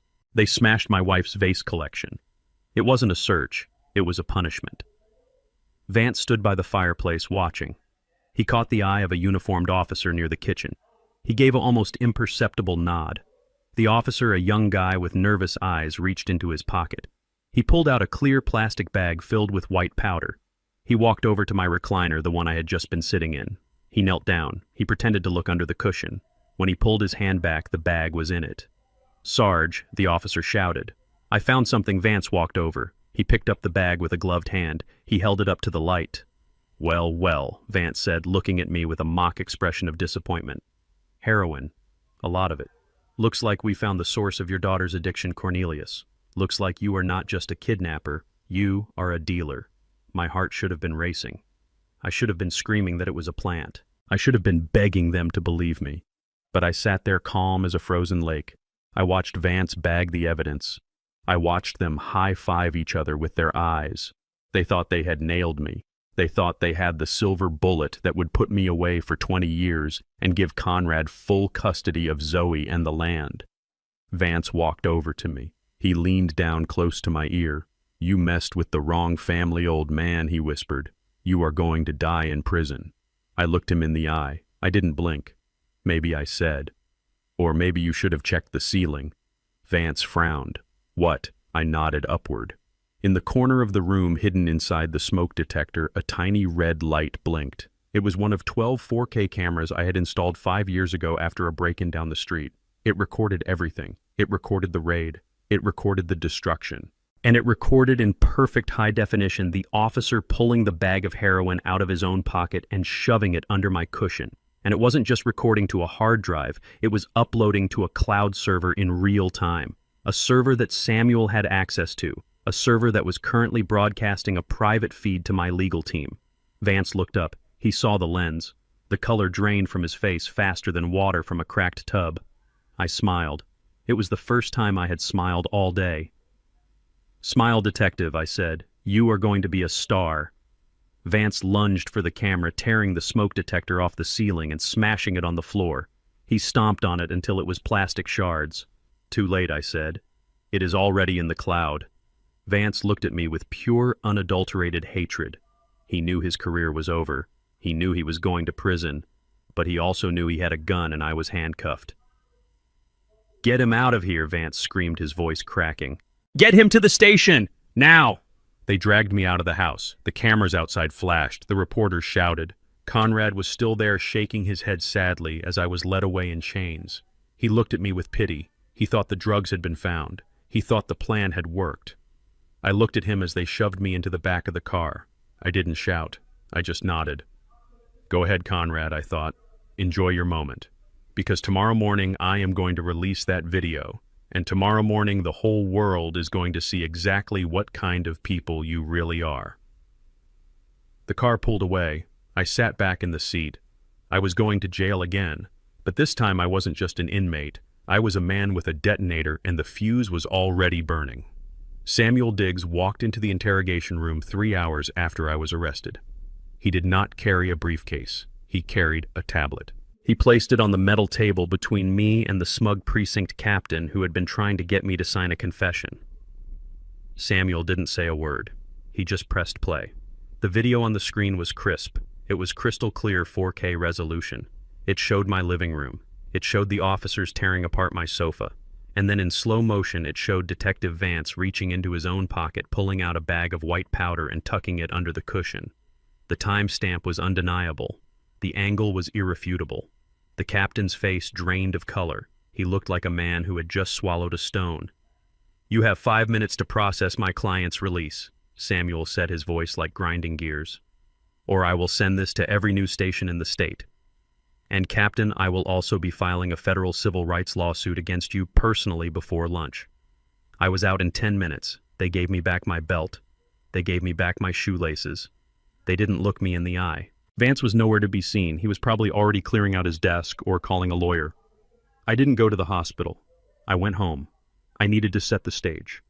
I walked into my house. It was a disaster zone. Furniture overturned. Books ripped apart. The drywall punched in. It looked like a tornado had touched down in my living room. I didn't clean it up. I left it exactly as it was. I went to the kitchen. My kettle was one of the few things they hadn't smashed. I filled it with water. I put it on the stove. I waited for the whistle. I made a cup of Earl Grey tea. Then I sat in my favorite armchair, the one Vance had planted the drugs in. I took a sip. It was hot. It was grounding. I took out my phone. I logged into my social media account. I had never used it much, mostly just to keep up with industry news. Today I was going to use it to burn down a reputation. I uploaded the video. I didn't add music. I didn't add a filter. I just titled it "The Truth About the Worthington Raid." I hit post. Then I waited. It took 12 minutes. That is how fast the world moves now. The first 1,000 views came from the neighborhood. Then it jumped to 10,000, then 50,000. The comments rolled in like a tidal wave. They weren't talking about the angry black kidnapper anymore. They were talking about the dirty cop. They were talking about the plant. They were talking about corruption. Justice for Cornelius started trending statewide. I took another sip of tea. I watched the numbers climb. 100,000 views, 500,000. Outside, the noise began to change. The reporters were still there, camped on my lawn like vultures. But the tone of their chatter had shifted. They weren't shouting accusations anymore. They were shouting questions at the police cruisers that were trying to leave the scene. I stood up. I buttoned my flannel shirt. I brushed the dust off my jeans. It was time for the second act. I opened my front door. The flashes went off instantly. It was a wall of white light. I stepped out onto my porch. I didn't raise my hands. I didn't look down. I looked straight at the camera lens of the biggest news van. "Mr. Jefferson, is the video real? Did the police plant the drugs? Where is your daughter?" I held up a hand. The crowd quieted. They wanted a soundbite. They wanted rage. I gave them ice. "My name is Cornelius Jefferson," I said. My voice carried over the lawn without a microphone. "Earlier today I was arrested for kidnapping my own daughter. I was accused of being a drug dealer. You have all seen the video. You know that was a lie. But you do not know the biggest lie." I reached down and picked up a stack of documents Samuel had prepared for me. They were heavy, thick bond paper. "You have been told that the Worthingtons are the victims here," I continued. "You have been told that I am a brute attacking a noble family. But you have not been told who paid for that nobility." I held up the first document. It was a foreclosure notice from 3 years ago, quietly settled out of court. "The Worthington family is bankrupt," I stated. A gasp went through the press pool. The reporters started typing furiously on their phones. "They have zero liquid assets," I said. "Their businesses are shells. Their investments are gone." For the last 2 years, they have been living on loans they cannot pay and donations from the charity foundation they claim to run. I tossed the document into the crowd. A reporter scrambled to catch it. I held up the next document. It was a bank statement from the foundation. "This is the ledger for the Foundation for Family Recovery," I said. "You all donated to it last night. You thought you were helping addicts. You weren't. Look at the withdrawals, private jet charters, jewelry stores, payments on a Porsche, payments on a mortgage." I threw that document too. It fluttered in the wind like a dying bird. "They stole from the sick to pay for their suits," I said. "And when the money ran out, they tried to steal from me. They tried to steal my daughter. They tried to lock her away and drug her until she signed over the only thing she had left. A piece of land worth $10 million. I looked directly into the camera. "Conrad Worthington is not a philanthropist. He is a parasite, and he is broke." I turned and walked back into my house. I slammed the door. I didn't answer any more questions. I had given them enough blood for one day. I went back to my armchair. I finished my tea. The silence inside the house was heavy, but outside, the world was screaming. An hour later, the counterattack began. I expected it. Conrad Worthington was a cornered rat and rat's bite. I turned on the television. Victoria Worthington was live on Channel 5. She was sitting in her parlor wearing a modest beige sweater, looking small and fragile. She held a handkerchief to her eyes. She was a master of optics. "He is a violent man," Victoria sobbed. She looked into the camera with wide, fearful eyes. "We tried to help him. We tried to help his daughter, but he has a hatred for us. He has a hatred for people like us." She paused, letting the implications sink in. She was playing the race card, but she was flipping the deck. She was painting me as the aggressor, the angry black man coming to destroy the civilized white family. "He destroyed our gate," she continued, her voice trembling. "He beat our security guard. And now he is spreading lies. These documents he shows you, they are forgeries. He is a criminal. He has connections to the underworld. We are terrified. We are prisoners in our own home." She wiped a tear. "We just want our grandson back," she whispered. "We just want to be safe." It was a good performance. It would have worked yesterday. But today the internet had seen a cop plant heroin in my sofa. Today the internet was looking at the bank statements I had released. I picked up my secure phone. I called Arthur at the bank. "Did you see the interview?" I asked. "I did," Arthur replied. "She is very convincing." "Is the paperwork ready?" I asked. "It is," Arthur said. "We own the debt. We own the mortgage. We own the lines of credit." "Send it," I said. "Send what, Cornelius?" "The demand letter." "No," I said. "Send the foreclosure notice. Accelerate the debt. They are in default. They have missed 3 payments on the house in the last 6 months. The previous bank let it slide because of who they are." "I am not the previous bank," Cornelius, Arthur warned. "If we do this, we have to give them notice." "Give them 24 hours, I said. "Tell them they have 24 hours to pay the full balance of the mortgage, $4.5 million. Or we seize the property." "They don't have $4 million, Arthur said. "I know," I replied. "That is the point." I hung up. I walked to the window. The sun was setting. The reporters were still there, editing their footage, preparing for the evening news cycle. Victoria Worthington wanted to talk about being a prisoner in her own home. Tomorrow she wouldn't have a home to be a prisoner in. I sat back down. I felt a deep exhaustion settling into my bones. I missed Zoe. I missed Leo. I wanted to be a grandfather who took his grandson fishing. Instead, I was a general in a war I never wanted. But I would finish it. I would strip them of every layer of protection they had. I would take their money. I would take their reputation. I would take their house. And when they were standing naked in the street, shivering in the cold reality of their own making, then maybe they would understand what it felt like to be powerless. My phone pinged. It was a text from Dante. "Blake is on the move," it read. I stared at the screen. Blake wasn't at the house. He wasn't with his parents. He was out there somewhere desperate and dangerous. "Where is he going?" I typed back. "Unknown." Dante replied. He turned off his location services, but he bought a gun an hour ago. I put the phone down. The game had shifted again. We had moved past money. We had moved past reputation. We were entering the final phase, violence. I checked my own security system. The cameras were recording. The doors were reinforced. But a lock only keeps out an honest man, and Blake Worthington was no longer honest. He was a cornered animal. I stood up and walked to the gun safe in the hallway closet. I dialed the combination. The heavy door swung open. I reached inside and took out my old service revolver. It was heavy, cold steel. I hadn't held it in years. I checked the cylinder. It was loaded. I put the gun on the table next to my teacup. "Come on, Blake," I whispered to the empty room. "Come and get it." The foreclosure notice hit the Worthington mansion like a mortar shell, destroying the facade of their invincibility. But rats do not just die when their nest is destroyed, they bite. Blake Worthington was a man who had never been told no in his entire life, and now he had lost his money, his reputation, and his home. He snapped. My private investigator, Dante, called me at 2 a.m, his voice tight with urgency. The tracker on Blake's phone had gone dark, but not before pinging near the safe house where Victoria and Conrad were hiding. Blake did not go there for comfort, he went there for leverage. I drove to the safe house, my tires tearing up the asphalt. The front door was wide open, a gaping maw in the night. Inside, the scene was chaotic. Victoria was on the floor, clutching a cloth to a bleeding cut on her forehead, her perfectly coiffed hair in disarray. Conrad was shouting into a dead phone, his face purple with rage and fear. "He took him," Victoria sobbed, rocking back and forth. "He took Leo. He said he needed insurance." My heart stopped. He took his own son, a 5-year-old boy used as a bargaining chip by a father who had lost his mind. He was high, Victoria choked out.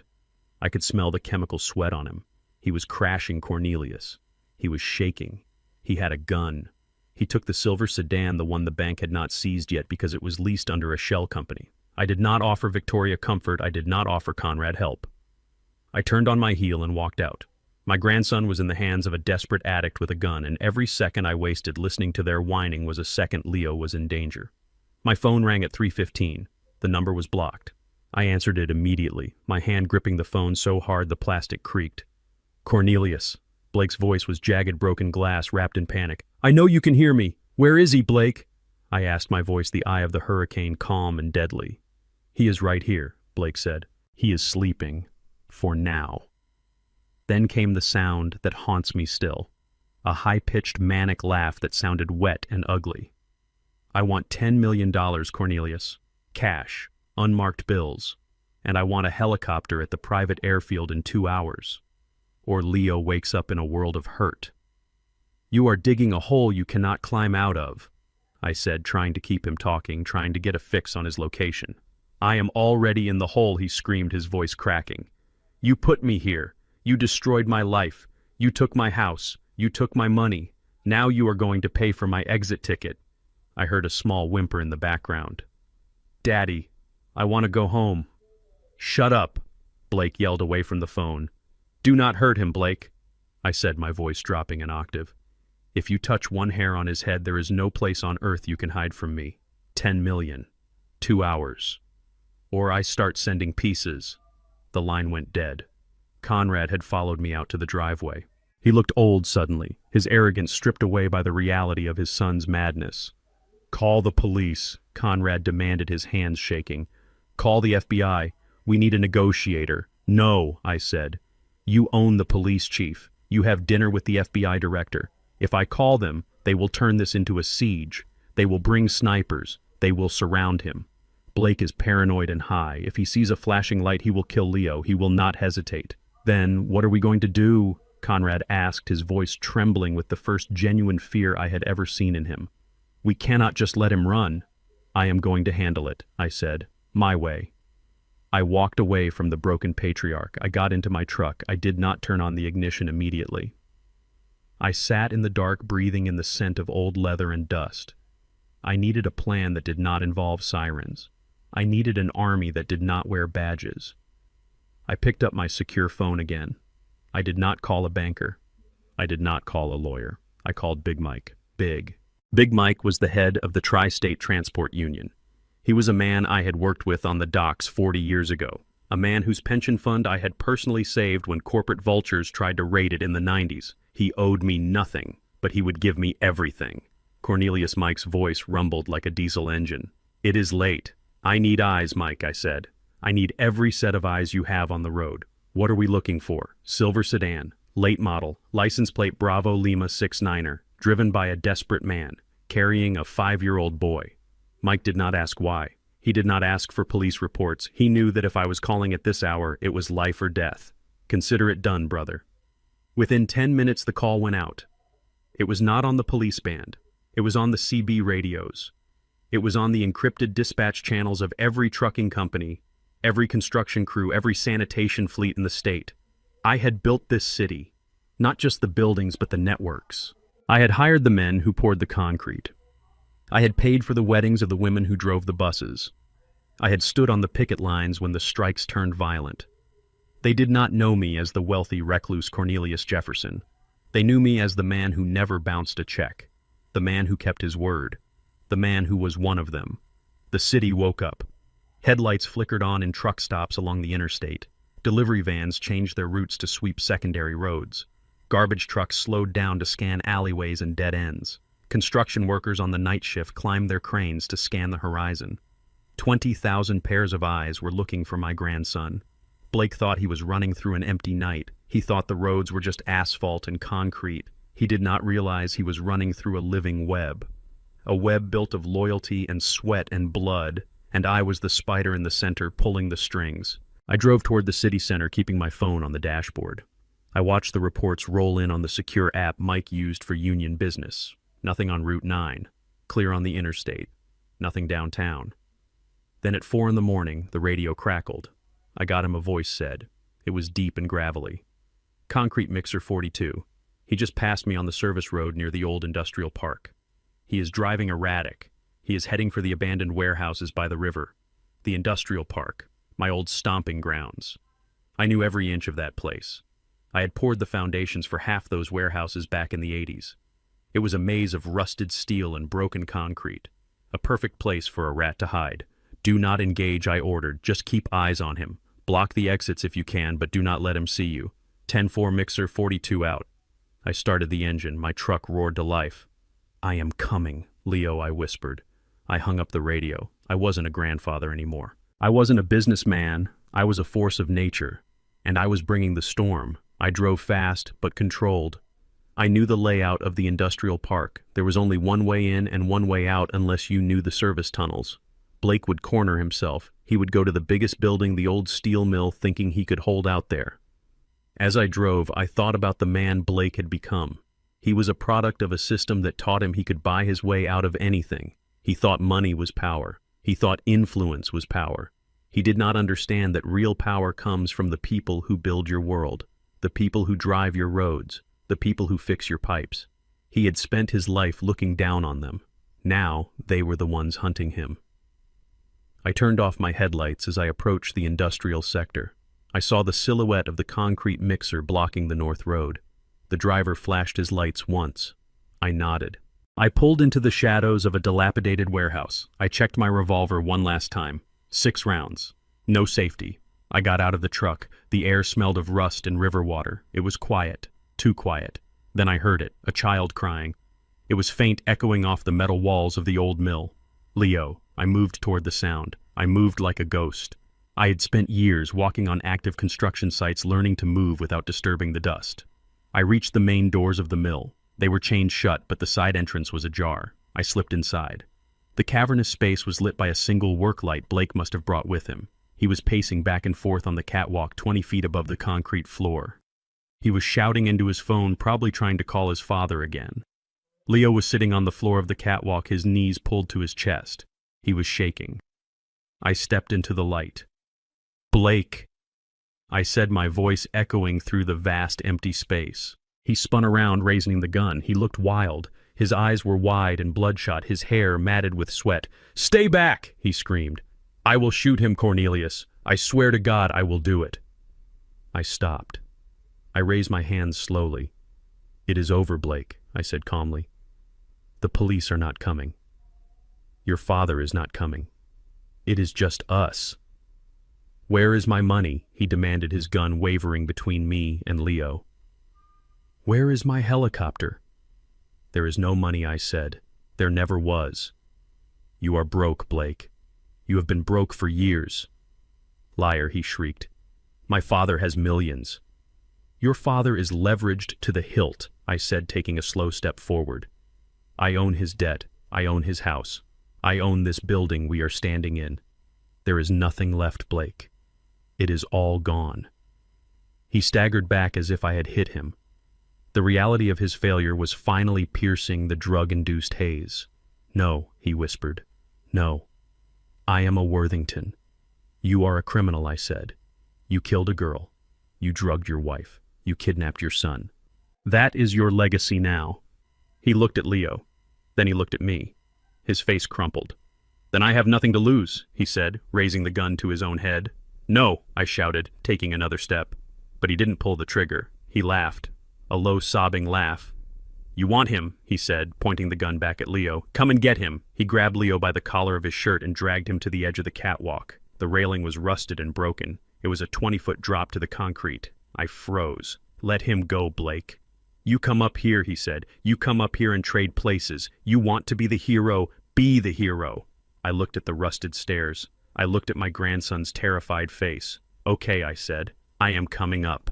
I walked to the stairs. My knees ached. My heart hammered. But I climbed. I climbed toward the man who had destroyed my family, and I prayed that I had one good fight left in me, because only one of us was walking out of this mill alive, and it wasn't going to be him. The metal stairs groaned under my weight as I ascended toward the catwalk. Every step was a battle against gravity and 68 years of wear and tear on my knees, but I did not stop. I kept my eyes locked on Blake Worthington. He stood 20 feet above the concrete floor, swaying slightly, his expensive suit ruined by sweat and grime. He held my grandson by the back of his shirt, dangling him over the edge like a rag doll. Leo was not crying anymore. He had gone silent with terror, his small hands gripping Blake's wrist, his eyes wide and fixed on me. I reached the top of the landing. The catwalk was narrow, rusted, and illuminated by the harsh yellow glow of the worklight Blake had hung from a beam. We were suspended in the darkness of the abandoned mill, a steel cage where the only law was gravity. Blake pointed the gun at me, then at Leo, then back at me. His hand was shaking so violently the barrel blurred. "Stop right there, Cornelius," he screamed, his voice cracking. "Do not take another step or I drop him. I swear I will drop him." I stopped. I was 10 feet away. Close enough to see the dilated pupils in Blake's eyes. Close enough to smell the acrid stench of fear and withdrawals radiating off him. He was crashing hard. The drugs were leaving his system and reality was rushing in to fill the void. He looked at me with a mixture of hatred and desperate pleading. He wanted me to save him and he wanted to kill me. "Let the boy go." "Blake," I said, keeping my hands open and visible. "This is between you and me. Leo has nothing to do with this." "He has everything to do with this," Blake spat. "He is my insurance. He is the only reason you are not shooting me right now. I do not have a gun." "Blake," I lied. My revolver was tucked into the back of my waistband, cold against my spine, but I could not draw it. Not with Leo that close to the edge. If I missed, if I startled him, Leo would fall. I had to talk him down. I had to break him without touching him. "You think you are so smart," Cornelius Blake laughed, a high, thin sound. "You think you beat us. You think you took everything. But my father will fix this. He always fixes it. He is calling the governor right now. He is getting the money. The helicopter will be here any minute." I looked at him with pity, genuine pity. He was a man-child waiting for a daddy who was never coming to save him.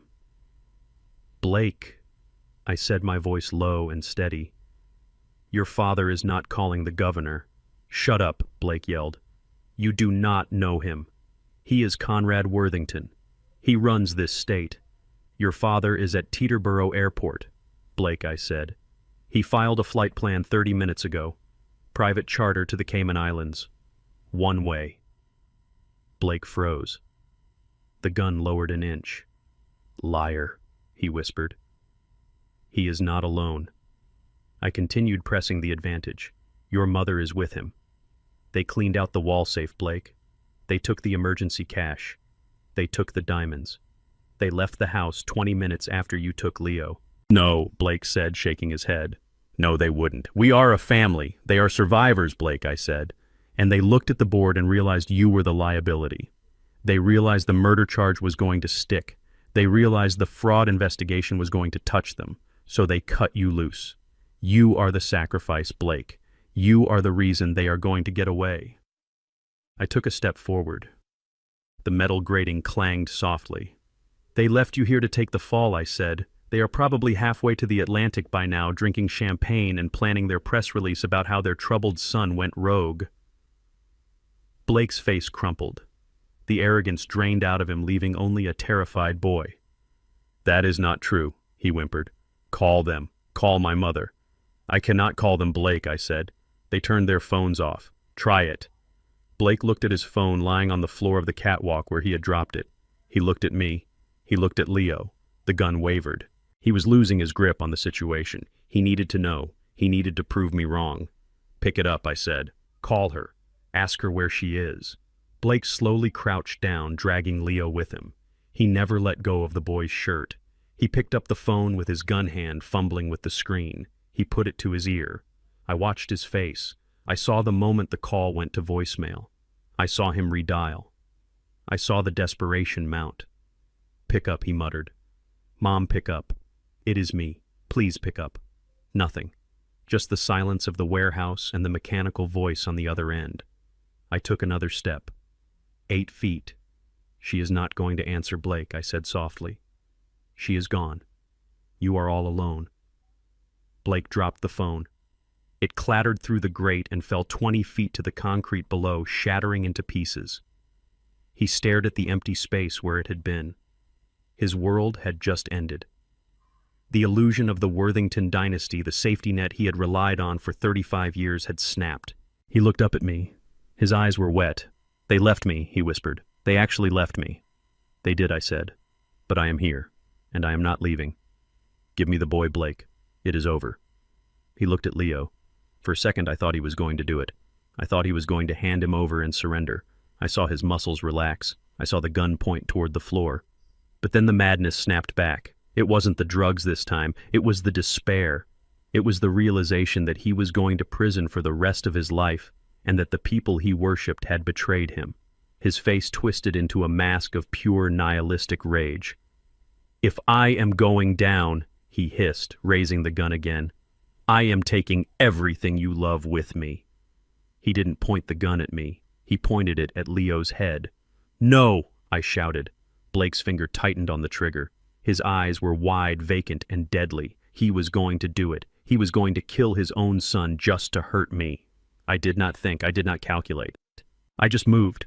I lunged forward, covering the 6 feet between us in a heartbeat. I didn't reach for the gun. I reached for Leo. I threw my body between the weapon and my grandson, wrapping my arms around the boy and twisting my back to the threat. The gunshot was deafening. It sounded like a cannon going off in a closet. The muzzle flash blinded me. I felt a sledgehammer hit my left shoulder, spinning me around. The impact stole the breath from my lungs. I fell hard against the railing, clutching Leo to my chest. Grandpa Leo screamed. I hit the metal grate. My shoulder was on fire. A burning, tearing pain radiated down my arm and up my neck. I looked down. My shirt was already soaked in dark red blood, but Leo was safe. He was crying, but he was whole. I looked up. Blake was standing over us, the gun smoking in his hand. He looked shocked, as if he hadn't expected the gun to actually fire. He stared at me, then at the gun, then at me again. He raised the weapon for a second shot. I reached for my revolver, but my left arm wouldn't move. It was dead weight. I fumbled for my waist with my right hand, but I knew I was too slow. Blake was going to finish it. "Goodbye, Cornelius," he whispered. Then the warehouse doors exploded. It wasn't the police. It was Samuel's private security team. They didn't shout warnings. They didn't ask for surrender. They operated with military precision. 3 men in tactical black gear burst through the side entrance. They moved like shadows. "Drop it," one of them commanded, his voice amplified and terrifying. Blake spun around, distracted. That was all the time they needed. A single shot rang out from the ground floor. It wasn't a lethal round. It was a beanbag round fired from a tactical shotgun. It hit Blake squarely in the chest. He folded like a lawn chair, dropping the gun and gasping for air. He fell backward, hitting the metal grate with a hollow thud. Before he could recover, the security team was on him. They swarmed up the stairs, boots clanging on the metal. 2 of them pinned Blake to the ground, zip-tying his hands and feet before he could draw a breath. The third man, a giant with a medic's patch on his vest, knelt beside me. "Mr. Jefferson," he said, pressing a gauze pad to my shoulder. "Stay with me." I looked at Leo. He was clinging to my good arm, burying his face in my chest. "Is he okay?" I rasped, the taste of copper in my mouth. "He is fine, sir," the medic said, checking Leo quickly. "Not a scratch. You took the hit." I looked over at Blake. He was screaming now, thrashing against the restraints, cursing his parents. cursing me, cursing the world. He looked small. He looked pathetic. The medic applied pressure to my wound. The pain was blinding, white-hot and sharp, but beneath it I felt a profound sense of peace. "It is over," I whispered to Leo, stroking his hair with my trembling hand. "It is all over." Samuel walked into the warehouse a moment later. He was wearing a trench coat over his pajamas. He looked at the scene, the blood, the subdued gunman, the terrified child. He walked up the stairs and stood over me. "The ambulance is 2 minutes out, Cornelius," he said, his voice shaking slightly. "Did you get them?" I asked, gritting my teeth against the pain. "We got them," Samuel confirmed. "Airport security detained Conrad and Victoria at the gate. Their passports were flagged. Your bank froze their assets mid-transaction. They are in custody." I closed my eyes. The fire in my shoulder was spreading, but so was the victory. "Good," I said. Blake was still screaming as they dragged him down the stairs. "I am a Worthington. You cannot do this to me." I opened my eyes and looked at him one last time. "You are nothing, Blake," I said, my voice weak but carrying through the silence. "You are just a man who owes a debt, and I am here to collect." The medic loaded me onto a stretcher. Leo refused to let go of my hand, so they let him ride with me. As they carried me out into the cool morning air, I looked up at the sky. The sun was rising, painting the clouds in shades of gold and purple. I was bleeding. I was broken. I was exhausted. But I had my grandson, and the Worthington Empire was nothing but ash in the wind. "We won, Leo," I whispered as the darkness at the edge of my vision began to close in. "We won." While the paramedics were cutting the blood-soaked shirt off my back in the back of the ambulance, my lawyer Samuel was receiving a play-by-play of the scene unfolding at JFK International Airport. It was a scene I had orchestrated with the precision of a demolition expert.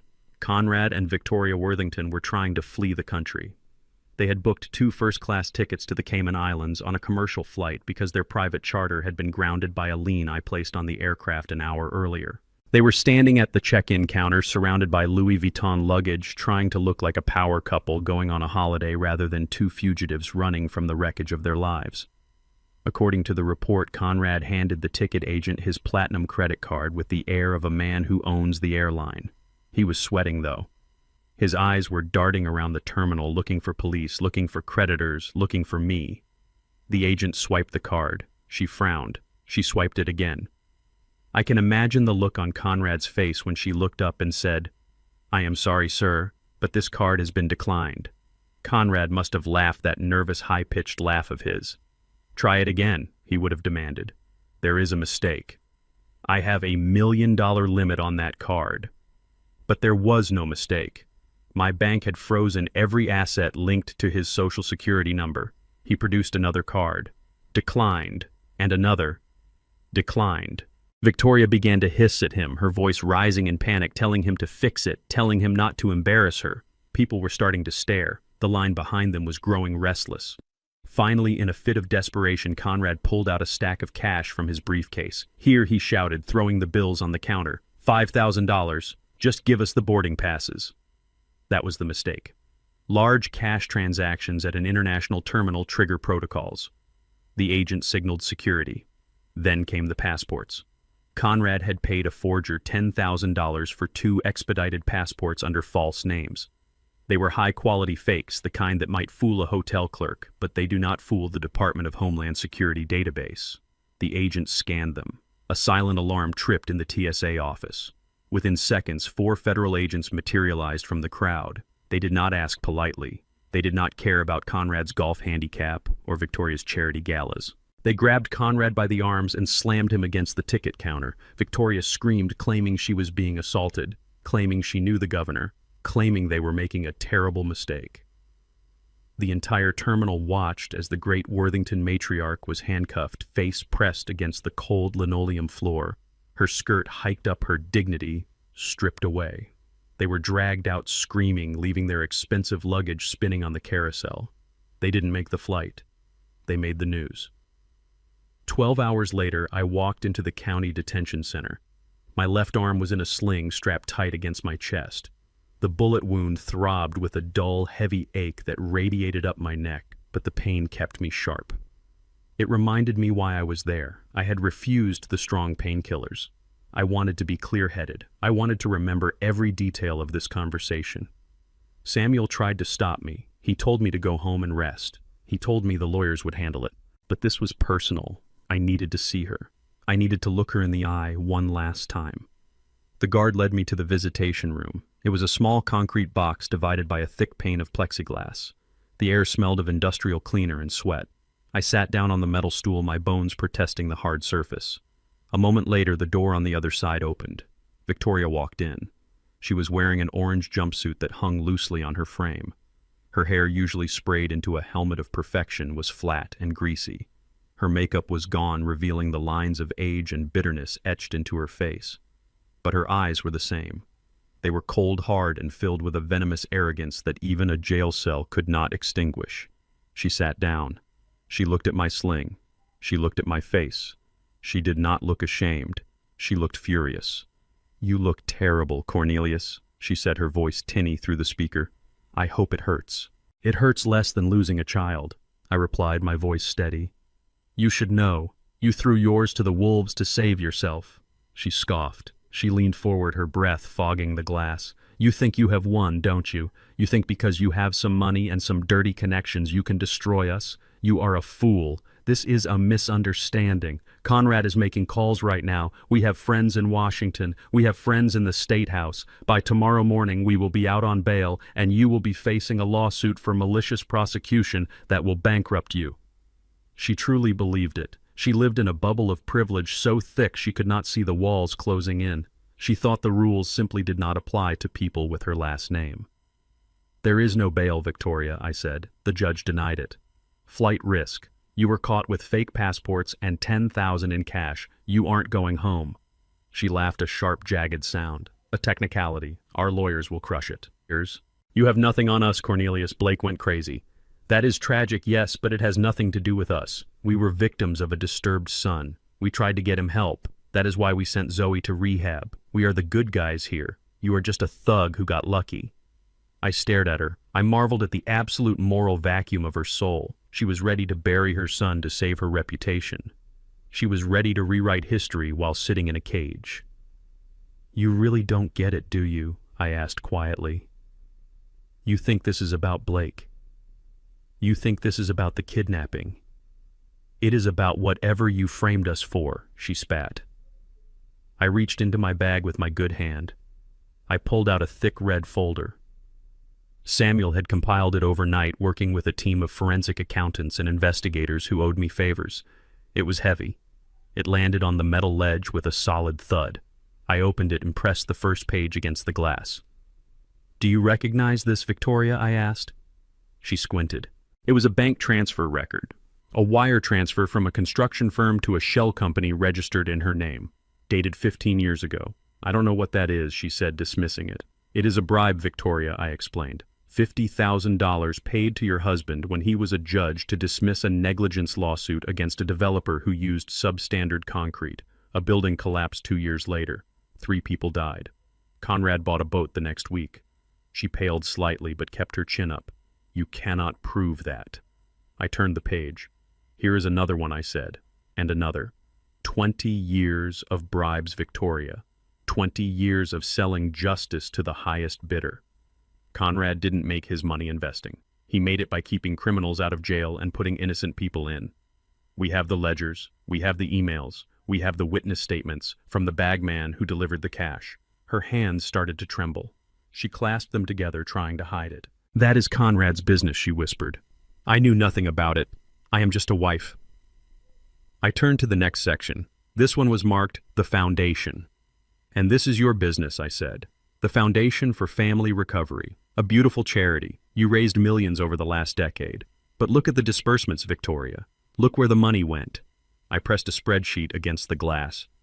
80% of donations went to administrative costs, I read aloud. Consulting fees paid to companies owned by you. Catering contracts paid to shell companies owned by you. You laundered money through sick people, Victoria. You took money meant for addicts and used it to buy jewelry and remodel your kitchen. That is wire fraud. That is embezzlement. That is tax evasion. and the IRS is very interested in reading this file." Her face went gray. The arrogance began to crack, revealing the terrified old woman beneath. "We needed the money," she stammered. "The lifestyle. It is expensive. We had to maintain appearances. You do not understand the pressure. I understand greed," I said, closing the folder. "And I understand that you are going to federal prison, not for a month, not for a year, for the rest of your life. You are 60 years old, Victoria. With the charges piling up, racketeering, fraud, conspiracy, accessory to murder, you will die in a cell. You will never wear silk again. You will never drink champagne again. You will die alone in a concrete box wearing orange." She stood up. Her chair scraped violently against the floor. "No," she screamed, slamming her palms against the glass.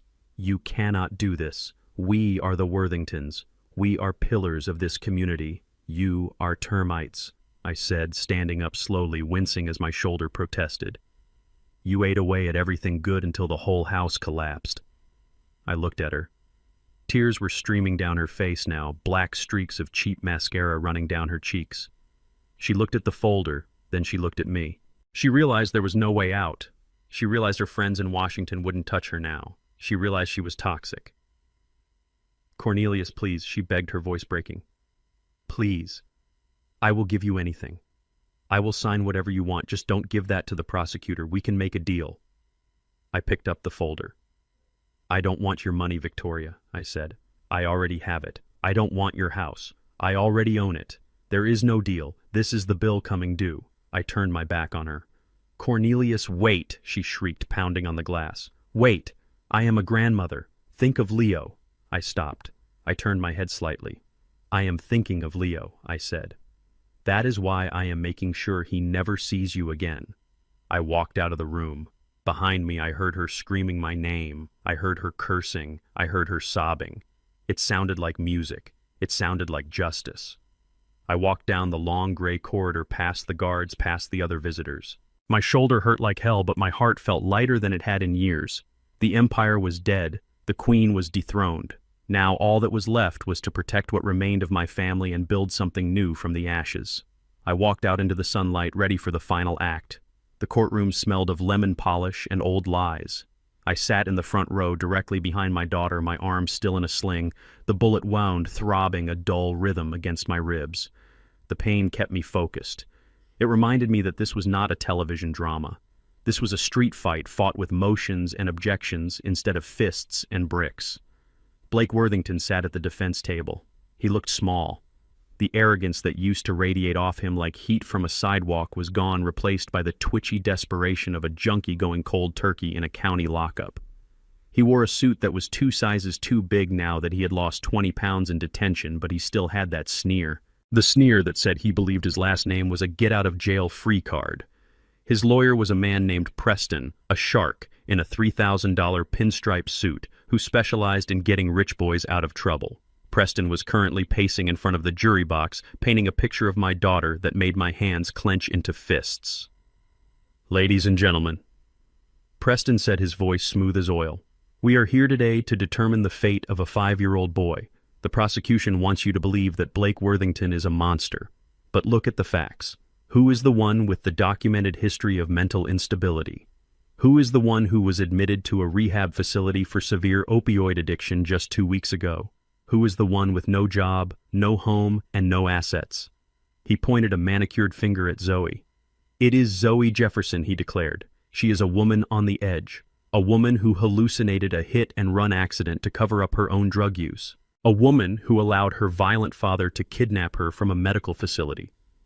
Is this really who we want raising a child?" Zoe sat in the witness stand. She wore a simple navy dress. Her hair was pulled back. She looked pale, but she sat with a spine of steel. She did not look at Blake. She looked at the jury. She did not cry. She did not flinch at the insults. "Pretend you are dead," I had told her in the truck. "Pretend they cannot hurt you anymore because they are already ghosts." "Pretend I am a ghost," Zoe thought. "Your Honor," Preston continued, turning to the judge, "we move for full custody to remain with the Worthington estate pending the outcome of the criminal trial. The mother is clearly unfit. She is delusional. She claims her husband is a murderer with zero evidence other than the ravings of a recovering addict." I looked at Samuel Diggs, my lawyer, sitting next to the prosecutor. He gave me a barely perceptible nod. It was time. The prosecutor stood up. "We call Zoe Jefferson to the stand for cross-examination," he said. Zoe stood up. She walked to the microphone. The room went silent. "Ms. Jefferson," the prosecutor asked, "Mr. Preston claims your allegations about the hit and run on Route 9 are hallucinations brought on by drug use. He claims there is no evidence. Is that true?" Zoe looked at Preston. Then she looked at Blake. "No," she said clearly. Her voice did not shake. "Do you have evidence?" the prosecutor asked. "I do," Zoe said. She reached into her pocket and pulled out a small black smartphone. It was not her current phone. It was an old model one she had stopped using years ago. Or so Blake thought. "My father gave me this phone 5 years ago," she told the jury. "He installed a panic app on it. It records audio in the background when triggered. It uploads directly to a cloud server my father controls. I triggered it the night of the gala. I triggered it when Blake started driving too fast." Blake's face went white. He stood up halfway, knocking his chair back. "That is illegal," he shouted. "She cannot use that." "Sit down." Mr. Worthington, the judge, barked, banging his gavel. Zoe tapped the screen. She held the phone up to the microphone. The audio that filled the courtroom was grainy but unmistakable. It was the sound of a high-performance engine roaring. Then Blake's voice, slurred and angry. "You are useless, Zoe. You are just like your father, small." Then a scream, a sickening thud, the sound of glass shattering. "Oh, God, Blake, stop," Zoe's voice on the recording screamed. "You hit her! You hit her!" "Shut up the recording," Blake yelled. Then the sound of the car speeding up, the sound of a phone call being made. "Dad, it is me. I messed up. I hit someone. No, I cannot stop. I am drunk, Dad. You have to help me." The jury was frozen. The stenographer stopped typing. Then came the second clip. This one was quieter. It was the sound of a room with good acoustics. "Listen to me, you stupid girl." This was Victoria Worthington's voice. Cold, imperious. "Blake has a future. You do not. You are going to tell the police you were driving? You are going to say you swerved to avoid a deer. If you do not, we will take Leo. We will bury you, Zoe. We will make you look so crazy no one will ever believe a word you say. Do you understand me? You are a nobody. We own this town." Zoe stopped the playback. The silence that followed was heavy. It was the sound of a narrative shattering into a million pieces. Preston, the defense lawyer, looked like he had been slapped. He shuffled his papers, trying to find a technicality, trying to find a way out, but he knew it was over. The jury wasn't looking at Zoe as an addict anymore. They were looking at Blake as a killer. Blake had his head in his hands. He was shaking. He wasn't crying for the girl he killed. He was crying for himself. The prosecutor let the silence hang for a long moment. "No further questions, Your Honor." Zoe stepped down. She walked back to her seat. She passed Blake. He didn't look up. But we weren't done. The criminal case was sealed, but the custody battle and the civil suit for damages were still on the table.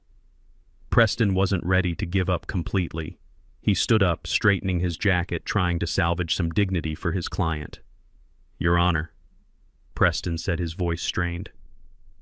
"While the recording is disturbing, it does not change the financial reality. Ms. Jefferson has no home. She has no income. She has been living in a hotel paid for by her father. The Worthington estate, despite the current legal troubles, is a stable environment. It is Leo's home. It is a historic property that has been in the family for generations. We argue that Leo should remain in the familiar surroundings of his home under the care of court-appointed guardians until his mother can prove financial independence. He was playing the poverty card. He was betting that the judge would hesitate to give a child to a woman with no assets. I stood up. Samuel tried to grab my arm, but I shook him off. I didn't need a lawyer for this. I needed to be a father. Your Honor, I said, my voice booming in the quiet room, I would like to address the issue of the Worthington estate. The judge looked at me over his glasses. Mr. Jefferson, this is highly irregular. You are not a party to this specific motion. I am the party who holds the deed, Your Honor, I said. Preston laughed. A nervous, incredulous laugh. That is impossible. The Worthington estate is worth $5 million. It is held in a trust. It was held in a trust, I corrected him, walking toward the bench, until the trust defaulted on the mortgage payments 3 months ago. The bank initiated foreclosure proceedings last week. I pulled a thick document from my jacket pocket. It was blue-backed and stamped with the county seal. And yesterday morning, I bought the debt, I said. I paid the bank $4.5 million in cash. I foreclosed on the property at 9 a.m. I slapped the deed onto the defense table right in front of Blake. "The house does not belong to the Worthingtons anymore," I said. "It belongs to me." Blake stared at the paper. He read the legal description. He saw my signature on the buyer line. His eyes bulged. You bought my house," he whispered. "I didn't buy your house, Blake," I said, leaning in close. "I bought my daughter's house." I turned to the judge. "Your Honor, I have already executed a quitclaim deed. I have transferred full ownership of the property located at 142 Crestview Drive to Zoe Jefferson. She is not homeless. She owns the mansion this man is sleeping in." I turned to Zoe. She looked shocked. She didn't know I was going to do this. "It is yours, baby," I said. "Every brick, every room, every blade of grass." Zoe stood up. She walked over to the table. She looked at the deed. Then she looked at Blake. For years, this man had made her feel small in that house. He had made her feel like a guest in her own life. He had made her ask permission to change the drapes. He had made her afraid to walk on the expensive rugs. Now she owned the rug he was standing on. Zoe picked up the deed. She looked at Preston. "Get them out," she said. Her voice was cold. It was the voice of a woman who had walked through fire and come out made of iron. "Excuse me," Preston stammered. "My in-laws," Zoe said. "Victoria and Conrad, I know they are in jail right now, but their staff is still there, their clothes are still there, their furniture is still there. I want it all gone." She looked at Blake. "And you," she said, "you are evicted, you are trespassing, but that is my home." Blake cried, tears streaming down his face. "I grew up there." "Not anymore," Zoe said. "Now it is Leo's home, and you are not welcome in it." She turned to the judge. "Your Honor, since I own the residence where my son has lived his entire life, and since I have no criminal record, and since the father is an admitted murderer, I move for immediate and sole custody of Leo Worthington, and I request a permanent restraining order barring Blake Worthington and his parents from setting foot on my property." The judge looked at the deed. He looked at the shaken defense lawyer. He looked at the broken man at the defense table. He banged his gavel. Motion granted. Sole legal and physical custody is awarded to Zoe Jefferson. The defendant is ordered to vacate the property immediately. Court is adjourned. The sound of the gavel was the sweetest sound I had ever heard. Blake collapsed into his chair, sobbing. He had lost his freedom. He had lost his son. And now he had lost the only thing that gave him any sense of worth, his name and his house. I walked over to Zoe. She wasn't looking at Blake. She was looking at the deed in her hand. "Thank you, Dad," she whispered. I put my good arm around her. "Let's go home," I said. "Your home." We walked out of the courtroom. Behind us, the bailiffs were moving in to take Blake back to his cell. He was screaming something about unfairness, something about his rights. No one was listening. Outside, the sun was shining. It was a bright, clear day. The war wasn't over yet. There were still loose ends to tie up. There was still a charity to dismantle and a legacy to erase. But the hardest battle was won. We got into my truck. "Where to?" Dad, Zoe asked. "To the estate," I said, starting the engine. "I want to see you change the locks, and I want to help you throw Victoria's portrait into the dumpster." Zoe smiled. It was the first real smile I had seen on her face in years. "Let's do it," she said. I drove toward the hills. For the first time in a long time, I didn't feel like a contractor or a fighter. I just felt like a dad, and that was enough. 3 days after the trial ended, the real reckoning began. It did not happen in a courtroom with a judge and a stenographer. It happened in the cold concrete reality of the state penitentiary where Blake Worthington was being processed. He thought he was safe. He thought that because he was a Worthington, he would be placed in a minimum security wing with white-collar criminals who played tennis. He was wrong. The moment the guilty verdict was read, his protection evaporated. The cartel lenders he owed $5 million to did not care about appeals or legal motions. They cared about payment. And since Blake could no longer pay with money, he had to pay with flesh. I received the report from a contact inside the corrections department.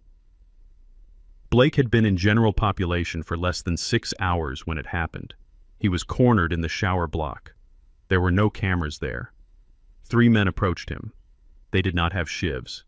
They had fists.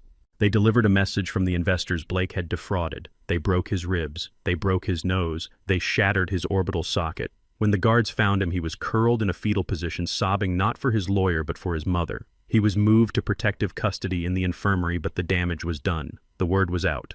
Blake Worthington was not a protected prince anymore. He was a target. He would spend the next 20 years looking over his shoulder, jumping at shadows, living in a constant state of terror. It was a cruel fate, but it was the fate he had carved for himself when he decided to treat human lives as collateral. While Blake was learning the laws of the prison yard, his parents were learning the laws of survival in the federal detention center. Conrad and Victoria were facing racketeering and fraud charges that carried life sentences. The prosecutor offered a deal. One deal. The first one to cooperate would get a reduced sentence recommendation. The other would die in prison. It took Conrad less than 10 minutes to turn on his wife of 40 years. He sat in the interrogation room, sweating through his orange jumpsuit, and spilled everything. He told the agents that the charity fraud was entirely Victoria's idea. He claimed she forged his signature on the checks. He claimed she was the mastermind behind the money laundering and that he was just a confused old man who did what he was told. He painted her as a Lady Macbeth manipulating him from the shadows. In the next room, Victoria was doing the exact same thing. She told the agents that Conrad was abusive, that he forced her to embezzle the funds to pay for his gambling debts and his mistresses. She handed over ledgers she had kept hidden for years, detailing his bribes and his illegal land deals. She burned him to the ground, hoping to buy a few years of freedom for herself. The Worthington dynasty did not end with a bang. It ended with two terrified old people screaming accusations at each other through cinder block walls, destroying whatever shred of dignity they had left. They had spent a lifetime building an image of a perfect united family. In the end, they were just rats fighting over a sinking ship. While they destroyed each other, I went to work building something new. The bank foreclosure on the Worthington estate was final. The property was mine, or rather it was Zoe's. But we did not want to live there. That house was poisoned. It was filled with the ghosts of their greed and the echoes of their lies. We decided to liquidate everything. I hired an auction house to sell the contents of the mansion. We sold the antique furniture. We sold the art collection. We sold the crystal chandeliers and the silk rugs. We sold the fleet of luxury cars, including the silver sedan Blake had used to kidnap Leo. We stripped the house to its bare bones. It was a cleansing. Every item that left the house took a little bit of the darkness with it. The sale generated $4 million. Combined with the seized assets from the Worthington bank accounts and the liquidation of their shell companies, we had a pool of nearly $10 million. It was blood money. It was money stolen from charities, money obtained through fraud, money stained with the suffering of innocent people. I did not want a penny of it. Zoe did not want a penny of it. We sat in my kitchen drinking coffee, looking at the bank draft. "What do we do with it, Dad?" Zoe asked. "We give it back," I said. "Not to them, to the people they hurt." We established the Zoe Jefferson Foundation. Its mission was simple: to provide legal defense, financial aid, and safe housing for women and children escaping domestic abuse and coercive control. We wanted to be the safety net that Zoe didn't have. We wanted to make sure that no woman ever had to stay with a monster because she couldn't afford a lawyer or a rent deposit. We bought a building downtown. It was an old hotel that I had renovated years ago. We turned it into a sanctuary. We hired lawyers who were sharks in court but lambs with their clients. We hired therapists. We hired security. We created a fortress of protection for those who had none. The Worthington name had been synonymous with greed and corruption. We erased it. In its place, we built a legacy of protection and justice. Every dollar they had stolen was now being used to fight men exactly like Blake. It was the ultimate poetic justice.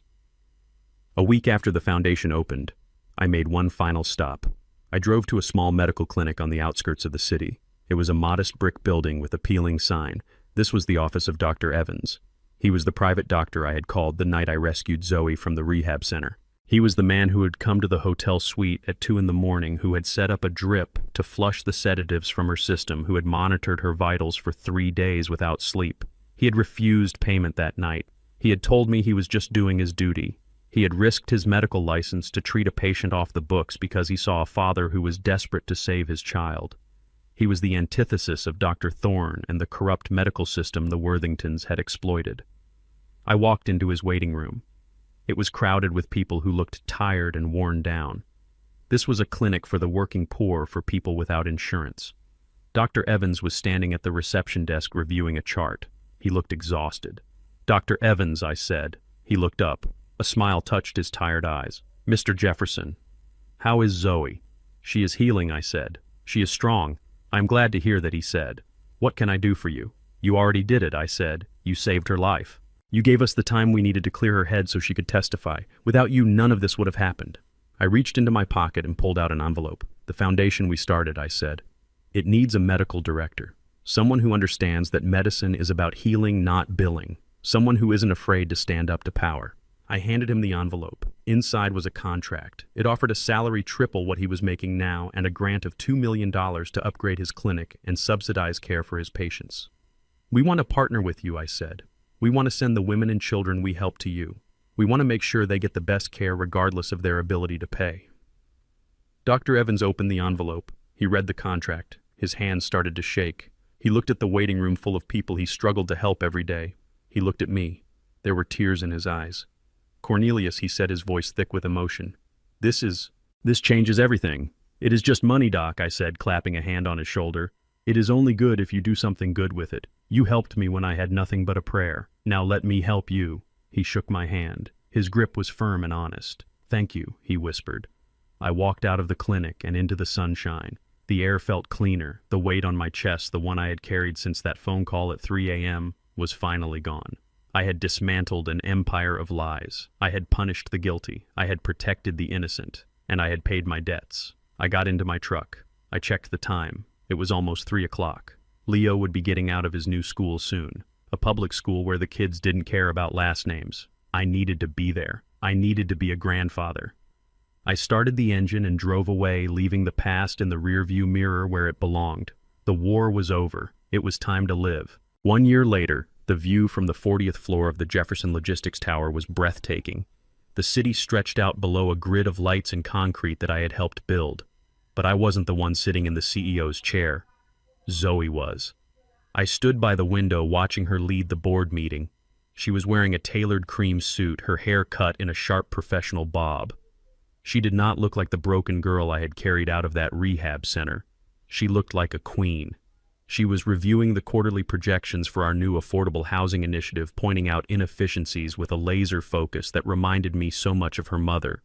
"Gentlemen," she said, her voice clear and authoritative, "we are not cutting corners on the insulation. I do not care what the budget says. We build homes that last. If you cannot make the numbers work, find another supplier. Or I will find another board." The room went silent. Then heads nodded. Pens moved. They respected her. Not because she was my daughter, but because she was formidable. She had taken over the day-to-day operations 6 months ago, and the company had never been stronger. She had taken the pain of the last few years and forged it into armor. Leo was sitting in the corner playing with a toy dump truck on the expensive carpet. He looked up at me and grinned, showing a gap where a baby tooth had fallen out. "Look, Grandpa," he whispered, zooming the truck across the floor. "I am hauling concrete just like you." I smiled. He wasn't afraid of loud noises anymore. He didn't flinch when adults raised their voices. He was a happy, normal 6-year-old boy. The shadow of the Worthington estate had finally lifted from his eyes. Zoe adjourned the meeting. The executives filed out, shaking her hand with genuine deference. She walked over to me and kissed my cheek. "How did I do?" "Dad," she asked, the steel in her voice softening. "You did good, baby," I said. "Better than good. You run this ship better than I ever did." She looked out the window at the city skyline. "I learned from the best," she said. "And Dad, thanks for handling the intake at the foundation this morning. Dr. Evans said we had 3 new families come in for help." "We did," I said. "And we are going to help every single one of them." The Zoe Jefferson Foundation was thriving. It had become a beacon for women trapped in abusive marriages, providing legal aid, housing, and a way out. Every dollar we spent was a direct strike against men like Blake. It was the best investment I had ever made. I looked at my daughter and my grandson. They were safe. They were strong. They were free. The war was truly over. Later that evening, I was back at my modest house in the suburbs. It was quiet. The repairs were finished. The walls were painted. The furniture was new. But the soul of the house was the same. It was a place of peace. I walked to the mailbox at the end of the driveway. The air was crisp, smelling of autumn leaves. I pulled out a stack of bills and circulars, and then I saw it. A plain white envelope. The return address was stamped in red ink. Federal Correctional Institution, Danbury. The name above the address was handwritten in a shaky script. Inmate 89402, Victoria Worthington. I stared at it. I didn't feel anger. I didn't feel fear. I felt nothing. It was like looking at a relic from a dead civilization. I walked back into the house. I did not open the letter. I knew what it said. It would be a plea, a manipulation, a sob story about how hard prison was, about how she was sick, about how she needed money for the commissary or for a new lawyer. She would try to appeal to my sense of mercy. She would try to use guilt. She would try to use Leo's name. But Victoria Worthington did not understand that she had spent her currency long ago. She was bankrupt in every way that mattered. I walked to the fireplace in the living room. The embers of last night's fire were still glowing faintly under the ash. I struck a match and lit the corner of the envelope. I watched the flame catch. The paper curled and blackened. The red stamp of the prison dissolved into smoke. I held it until the heat licked my fingertips, then I tossed it onto the grate. I watched it burn until it was nothing but gray ash. I didn't owe her a response. I didn't owe her a thought. Her punishment was not just the prison cell. It was the silence. It was the knowledge that the world had moved on without her, that the people she had tried to destroy were thriving while she rotted. That was the true justice. I dusted the ash from my hands and walked to the kitchen. It was time for coffee. I poured a cup of black coffee and walked out to the back porch. I sat in my rocking chair, the wood creaking familiarly under my weight. The sun was setting, casting long shadows across the lawn I had tended for 30 years. I took a sip. It was hot and bitter, just the way I liked it. I thought about the journey, the gate, the jail cell, the auction, the warehouse. It felt like a lifetime ago, but the scars were still there. My shoulders still ached when it rained, but they were good scars. They were reminders that I had stood my ground. People looked at me when I went to the grocery store now. Some whispered, some pointed. The man who took down the Worthingtons, the contractor who bought a bank. But most people just saw an old black man in a flannel shirt sitting on his porch drinking coffee. And that was fine by me. I didn't need them to know the extent of my power. I didn't need them to know about the accounts or the properties or the influence. I knew. Zoe knew. And the Worthingtons certainly knew. I had taught them a lesson that I hoped would echo in the halls of their country clubs for generations. Never underestimate a father.